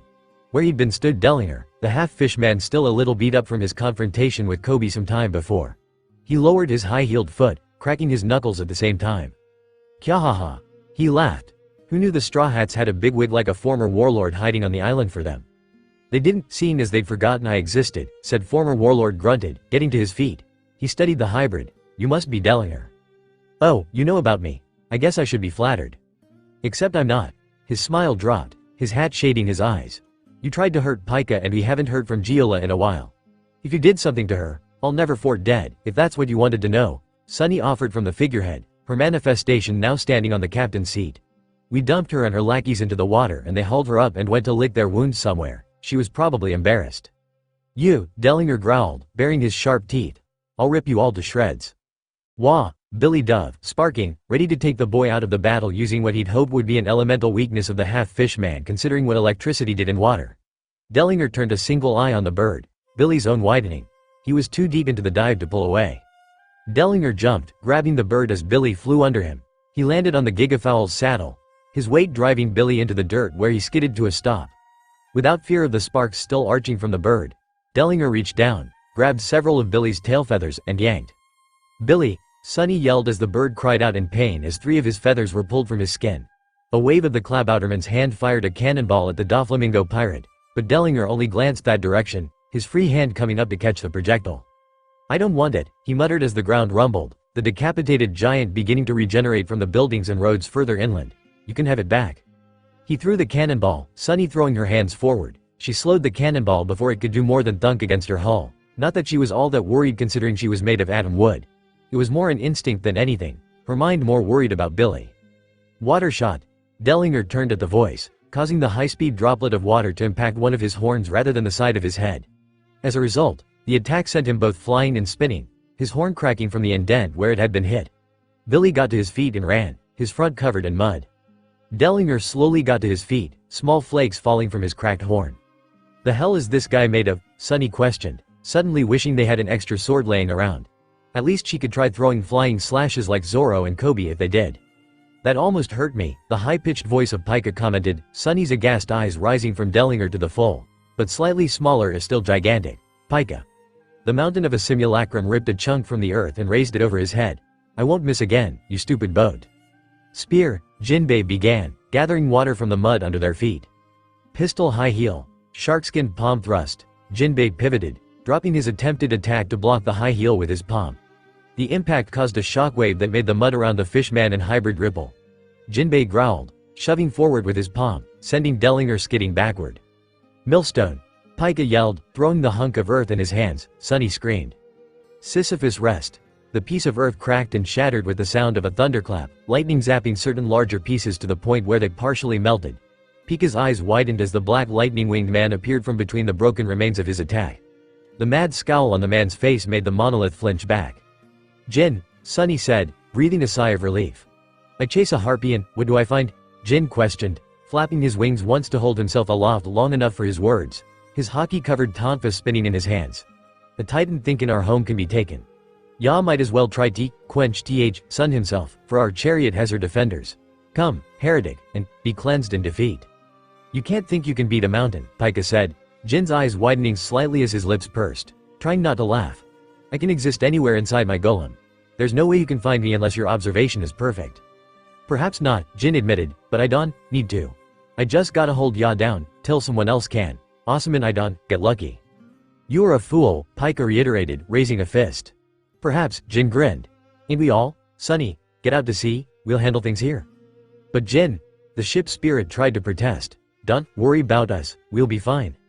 Sonny nodded slowly despite knowing Jin couldn't see her. Her paddle wheels spun backward, carrying her away stern first. She wouldn't leave the dock, but she could at least avoid the worst of the battle on shore. "Kyaha," Dellinger laughed, as if some boat could get away from us. "Don't tell me you've forgotten already," Jinbei said, stepping between the teen and the ship. "If you want a bite of that Klabouterman, you have to go through me to do it." Pika's fist hit the ground beside them, signaling the start of a war of Jinbei's defense against Dellinger's fast-paced onslaught. Nearby, Monet alighted on one of the taller buildings, tucking her sister into one of the nooks so she wouldn't fall. This seemed like as good a spot as any to roost as the war continued now that she'd lost her pursuer, having flown by Pika to use him as a distraction. Slowly, carefully, she wrapped her wings around Sugar, erecting a low dome of snow around them. They would flee once the war was over no matter who won. Quietly, she rather hoped the Straw Hats pulled it out just to get arrested. At least that way they wouldn't have anyone potentially coming after them for revenge. All this cloak and dagger, she thought, was getting to be too much. "Missile girl." Several of the gladiators and marines dove away from the yell as the maid landed, detonating with enough force to blow a crater into the already ruined arena. Several watched in horror as Baby Five's body reconstituted itself from the shrapnel, her arms already guns aimed at the fighters around. The young master hadn't said who was friend or foe, so the girl aimed for anyone she did not recognize or were not dressed in the lower-ranked uniforms of the familia. With each crack of her weapon arms, another gladiator or marine bit the dust. "GG!" Lao Ji yelled as he fell, spinning. "Falling lotus of the viper joints, falling, there's the G." His landing kicked up a plume of dust, something that immediately caused both himself and several of the fighters of all sides to sneeze. Moaning rather pathetically about his joints, Lao Ji moved faster than any man of his age had any right to, instantly taking out several men in the prime of their youths. Buffalo, for his part, stayed in the air, dropping grenades and other such payloads from above indiscriminately, caring not for friend or foe injured. He laughed, rather enjoying himself to the fullest extent to distract from the punishment he knew the young master was cooking up in his mind for them when everything was over. Grenade! Grenade! Marines dove away from the call and the subsequent explosions, one unfortunate soul being blasted into a small group by one of the blasts.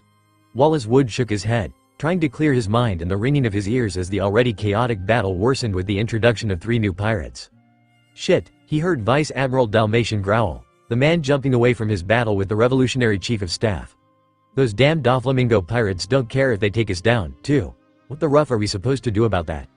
Wallace rubbed his head, feeling blood soaked into his hair, and went to wipe it on his clothing. Rather than his usual suit, he smeared his bare side, only then remembering his gladiatorial outfit that was meant to help him blend into the competition. He sucked in a breath. This is a bad idea, he muttered to himself, getting to his feet. He could fly. He knew he could fly. And he'd had a lot of practice since that damn duck or whatever had embarrassed him by breaking into his base, injuring him, and stealing that devil fruit a year ago. This is a bad idea. This is a bad idea. He started to float, the man kicking off the ground without pesky gravity holding him down. It wasn't due to him using his float powers on his shoes and clothing. With the added force of his jump, the disguised marine shot toward Buffalo, the Doflamingo pirate too absorbed in his laughing to notice. Wallace screamed as his fist punched into Buffalo's chest, said man coughing spit at the impact. What is that idiot doing? Dalmatian demanded from the ground. That's supposed to be an ally. Well, it's not like he's acting like one. Wallace's second-in-command commented at his side. I'm sure Wally knows what he's doing. I have no clue what I'm doing, Wallace screamed in his mind, now running, flying, really, from Buffalo as the enraged pirate threw everything he had at the airborne man who had attacked him. On the plus side, based on his screaming, the buck-toothed man seemed under the impression Wallace was one of the gladiators rather than a marine, which was nice but didn't help his situation in the least. And that's that, William D. Chapston commented to himself, the unconscious forms of the crescent blade pirates scattered around him. His clothing was slightly rumpled but he was in no way hurt despite all their impassioned attempts. He reached up, popping a crick in his neck. I wonder what Doxy's up to right now. I haven't seen her since she went to check out the toy house. He scanned the battlefield, taking stock of who remained and calculating the odds of either side taking the day. It was only habit by this point, mentally equating everything to games of chance. He blinked, realizing that 3 new fighters had entered the battle, and none on their side. Well, that's just, he trailed off. There was an old man. A strong old man. One of the enemies was a strong old man. Sabo was probably going to be pissed about this, and Doxy would yell that he didn't wait for her, but it was going to be worth it. Old habits died hard, and it had been too long since he'd killed an old man that really deserved it. He unsheathed the ace of spades, having not needed it to fight the youngling pirates, and stalked toward the bald man screaming about the letter G. Baby 5 wasn't really enjoying the battle. She wasn't a fan of all this violence and, in her own experience, hurting people tended to make people sad. She really didn't want to do that. She wanted to live her life helping others and making those around her happy. But the young master said these people were trying to make him, the Don Quixote Familia, and the rest of the country into a bad place of bad people. She wouldn't let that happen. Baby 5 spun, firing another pair of shots into the crowd only for the distinct ting-ting of her bullets being deflected to reach her. She turned, finding a shirtless man with a frilled collar and a polearm standing where she'd fired. He scowled at her. So now Doflamingo's sending his maids after us instead of coming himself? The man questioned. I didn't think the pig could fall any lower. You take that back, Baby 5 yelled, turning her arms into swords. The young master just wants to do what's best for the country. That bastard stole the country after framing for former king and has been selling weapons to prolong other wars. The man rebuffed, falling into a ready stance with his polearm before him, the blade angled downward. The world could do with less of his kind. The young master needs me, the maid muttered to herself, shooting forward. I won't fail him, I will be useful. 20,000 kilogram dark guillotine, Amy yelled, her hockey-covered leg extended. Macvis didn't bother naming his block, raising the shield he carried to catch the attack. He increased his mass as well, doing the mental conversion. He'd long figured out the woman's maximum was equal to 20 metric tons. His maximum weight was 500 times that at 10,000 tons, or 10 million kilograms. In terms of devil fruit power, he had the woman outclassed in every possible way. No, the problem was her hockey. Macvis, for all his time with the Don Quixote Familia, had never needed hockey for himself. Even the greatest pirates that had tried to topple Doflamingo and faced the superweight human had fallen to his powers. Haki or no, this woman was different. However, wherever she'd learned her haki was a step above the rest of the pirates who come through, and it was only getting stronger with each blow she landed. His super dense body meant little if her force was localized enough. If he was going to deal with this woman, he'd need to do it somewhere where the collateral damage wouldn't affect his crewmates. 25-ton tennis. MacVees pushed up, Amy wobbling with a squeak as the man below her managed to move her even at her maximum weight. A paltry sum compared to the powers of his own. He bounced her twice before swinging his shield around, smacking her like a fly or a ball of sport, blasting her away with his immense strength. Amy screamed, barely having the wherewithal to curl herself into a ball and cover her entire body in armament haki, taking on an appearance not dissimilar to a cannonball. The force blasted her through the weakened wall of the Colosseum and a row of houses besides, the weightless woman plowing into the road and leaving a trench in her wake. "Wwwww," she moaned, unrolling like a pill bug as the haki faded from her skin. Her gladiatorial clothing was battered and torn but had held up better than she'd expected it to, and her club had survived. She shifted, getting to her feet. She studied the trail that marked her path, several houses and buildings with clean holes through them, all of which allowed unobstructed line of sight to the Colosseum. "Let's not do that again." "I suppose that is one sort of entrance," a voice said, Amy turning to see a muscular, one-legged man, an army of dwarves, and a small woman with periwinkle hair. It was the man who spoke, a hand on the handle of his sword. "On whose side do you fight, senorita?" "The side of the future king of the pirates," Amy responded, a flash of anger glinting in the man's eyes at the word pirate. Amy blinked. "Wait, aren't you that statue guy Rebecca likes?" "You know Rebecca? Where is she?" "She's fighting in the Colosseum with the others right now." The blonde patted the dust she could get off herself. The human woman curled in on herself, hiding in the man's shadow, trying to make herself as small as possible. "The samurai and her grandfather were fighting with her." "Her grandfather?" the man echoed. "King Riku? I must go?" Amy relaxed, now certain of which side this man was aligned. "What about us, Kairos?" the dwarf on the man's shoulder asked. "We shall go together." "Come, Tun, get down," Amy ordered, pushing the man away. She raised her arms at the last moment, covering herself in armament haki. MacVees fell on her like a hammer, Amy's legs, hips, and waist burying themselves in the road below. She cried out, the bones in her twice-reinforced arms still threatening to give out, but they were not what cracked. The bearded pirate questioned. "I thought for sure that would turn you into a pancake." He lightened, Amy feeling the weight come off her arms. She wasn't going to let such a chance get away. Grabbing the cloth of his shirt, she swung him down, slamming his head into the road before giving him a swift punch to the throat. MacVees hacked and coughed, the increased mass punch sending his enlightened form backward as his windpipe tried to recover. "If you're so worried about Rebecca, go help her with Diamante," Amy said, cracking the road around her to climb free. "This fat ass is mine." "You still think you have a chance?" MacVees questioned, getting to his own feet. "My maximum weight is 500 times yours, girl." "Yet you can't break me," Amy shot back with a cold smirk. She planted her feet before shooting forward, hockey coating her foot as she lashed out. MacVees raised his shield only for the new crack in it to get bigger, his eyes only having time to widen as his ear comprehended the audible break. Black matter kilogram. The shield shattered, the follow-through blowing MacVees into the building D, wincing as she set her leg down gingerly, the fading hockey revealing a number of bruises that had not been on her leg before. She cracked her knuckles. "Without too many allies around, I don't have to hold back so much. You all, get going. This fight is gonna be destructive." "Very well," Kairos nodded. "Tantata, let us go." Amy settled back into a stance with her club raised, favoring her unbruised leg, as hockey swirled over her hands, forearms, and weapon. "Come on, Tubby. Round 2. Doflamingo watched the battle unfolding below, the tall man sitting on the edge of the castle plateau. Though his eyes were not strong enough to see most of the individual fighters, his observation worked in tandem to give him a decent idea of where each side stood. His malicious grin widened as he felt a number of individuals die in the Colosseum, the largest source of conflict in the country. Despite that fact, he was more entertained by the battle at the southern docks, Pika cutting an impressive, and unmissable figure as he did his best to remove the Straw Hats' living transport from any plan they may come up with. He knew it wouldn't be an easy mission and, should Pika fail, he already had a backup plan. He just had to wait until that plan arrived before he could activate the birdcage. He stood and stretched. His bout with Straw Hat had been a fun time, but it would not do to pull a muscle because he allowed himself to cool off before their next meeting. "I'm waiting, Straw Hat," he said into the distance. "Entertain me more. Ah. I'm gonna kick that flamingo's ass so hard." Luffy swore, steam practically coming out of his nose. He wasn't so much running along with the rest of the group as being dragged along by Nami and Coby, the captain waving his arms back the way they'd come as his sandals dragged over the cobblestone streets. Robin had separated from them, intent on tracking down Zoro and Brook for worry, or more likely curiosity. of where the latter's lack of direction had taken them. Is he always like this? Viola questioned with a blink as the pirate captain literally growled in the general direction of the castle. Mancheri knelt on her fellow princess's shoulder, using Viola's dark hair as a sort of screen as she partially hid from the scary human. He's not usually this angry, but yes, Grace answered. He kind of does this, she gestured at Luffy. When someone specifically threatens Nami or Ace. Between that and the War of the Best 2 years ago, Doflamingos hit a few buttons. Clearly, Viola shook her head.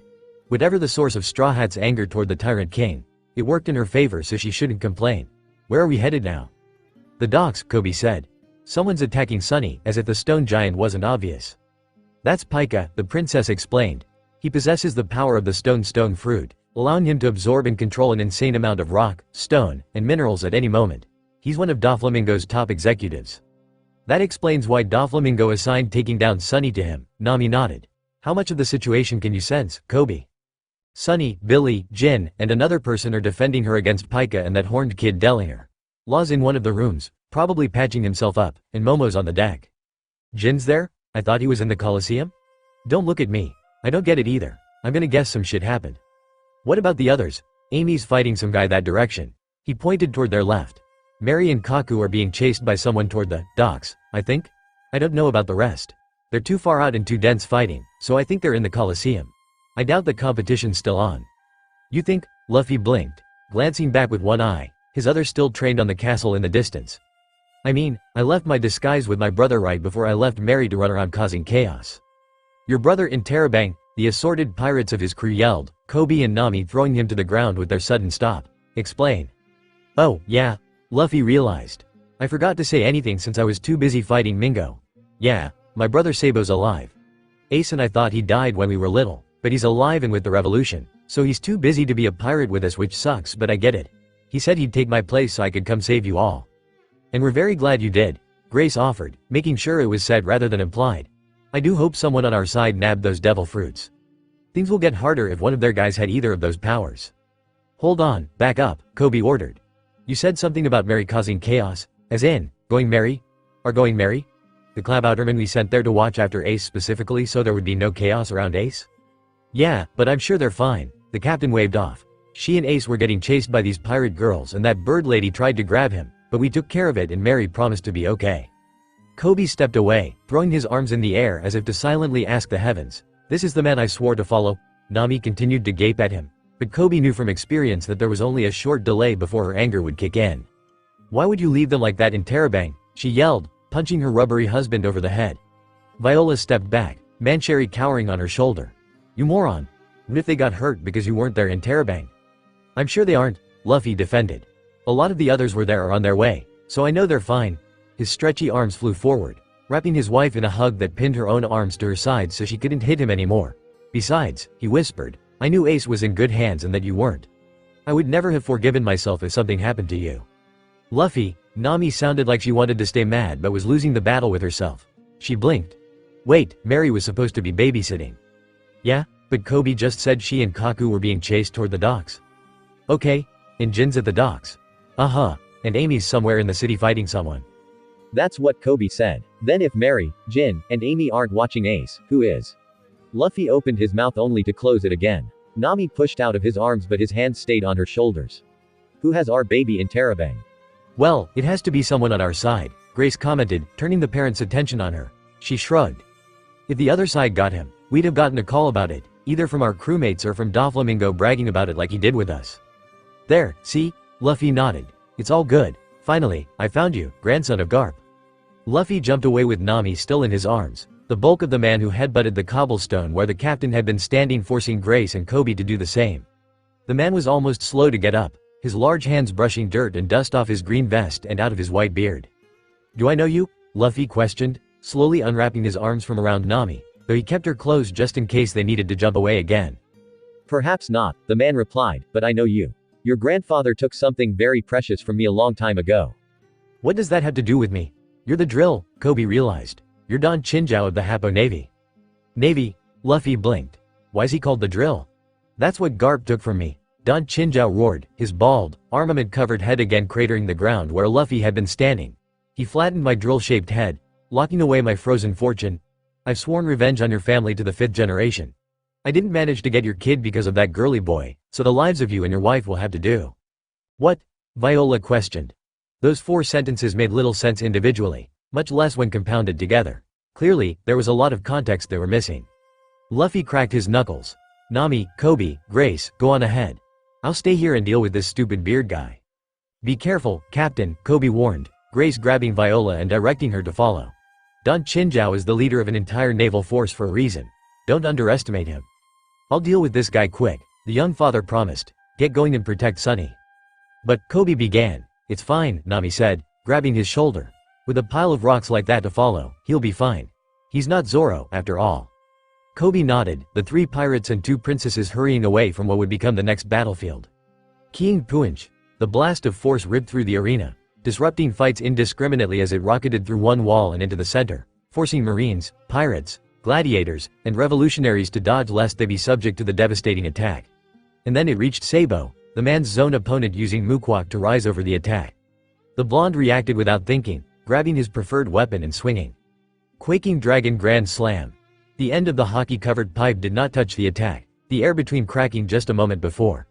The pseudo-impact, for no real impact could be claimed from the use of the quake fruit, caused this cracked air to nearly shatter before the whole thing turned 90 degrees. The laws of physics cried at the impossibility, but devil fruits did not care as the devastating punch was redirected toward them. Diamante, eyes wide, threw himself to the left. His foes, 2 royals too old and young respectively to do anything to him and 3 non-traditional samurai, dodged to the right. The king punch destroying all the evidence their battle had left on the scarred remains of the arena. Barrier part. At last, the king punch met something it could not break, the V-shaped barrier splitting the punch in half. The 2 halves, now considerably weaker but no less of a threat, crashed into the stands, throwing marines and Doflamingo grunts hither and yon as those that were not killed or knocked unconscious screamed for mercy.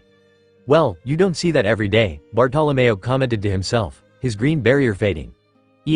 I'm sure Mr. Luffy-sama senpai could have done better. He was broken out of his musings by a tight grip on his ankle, his eyes widening for a fraction of a second before Senor Pink dragged him down, the solid stone on which he stood splashing as it was forced to take on the properties of a liquid. He flailed, one hand clamping its fingers over his nose. He did not want to accidentally breath in stone. While the other grabbed Pink's shirt. Thankfully, the rotund land swimmer breached, dragging Bartolomeo along before anything terrible and irreversible could happen to his corporeal form. The hell? Diamante muttered to himself, turning his eyes on the one responsible for the attack. The king of the Prondence Kingdom, Elisabello II, stood with his arms still outstretched, panting, clearly satisfied with himself. Perhaps he had sided against Doflamingo, perhaps he was just caught up in the emotions of the full-scale revolution. Diamante did not care. He left the samurai and royals to his back as he darted toward the latest offender. Every step he took caused the battlefield to ripple, the arena itself beginning to wave like a flag in the wind. Fighters across the board lost their footing, few having the skill required to adapt in the time needed to even attempt to intercept the Don Quixote officer. One such individual was Jean Ango. "You're going nowhere," the Shishinoan said, swinging down a massive great sword. Diamante spun around his one sword swinging up without a second glance, nearly bisecting the bounty hunter.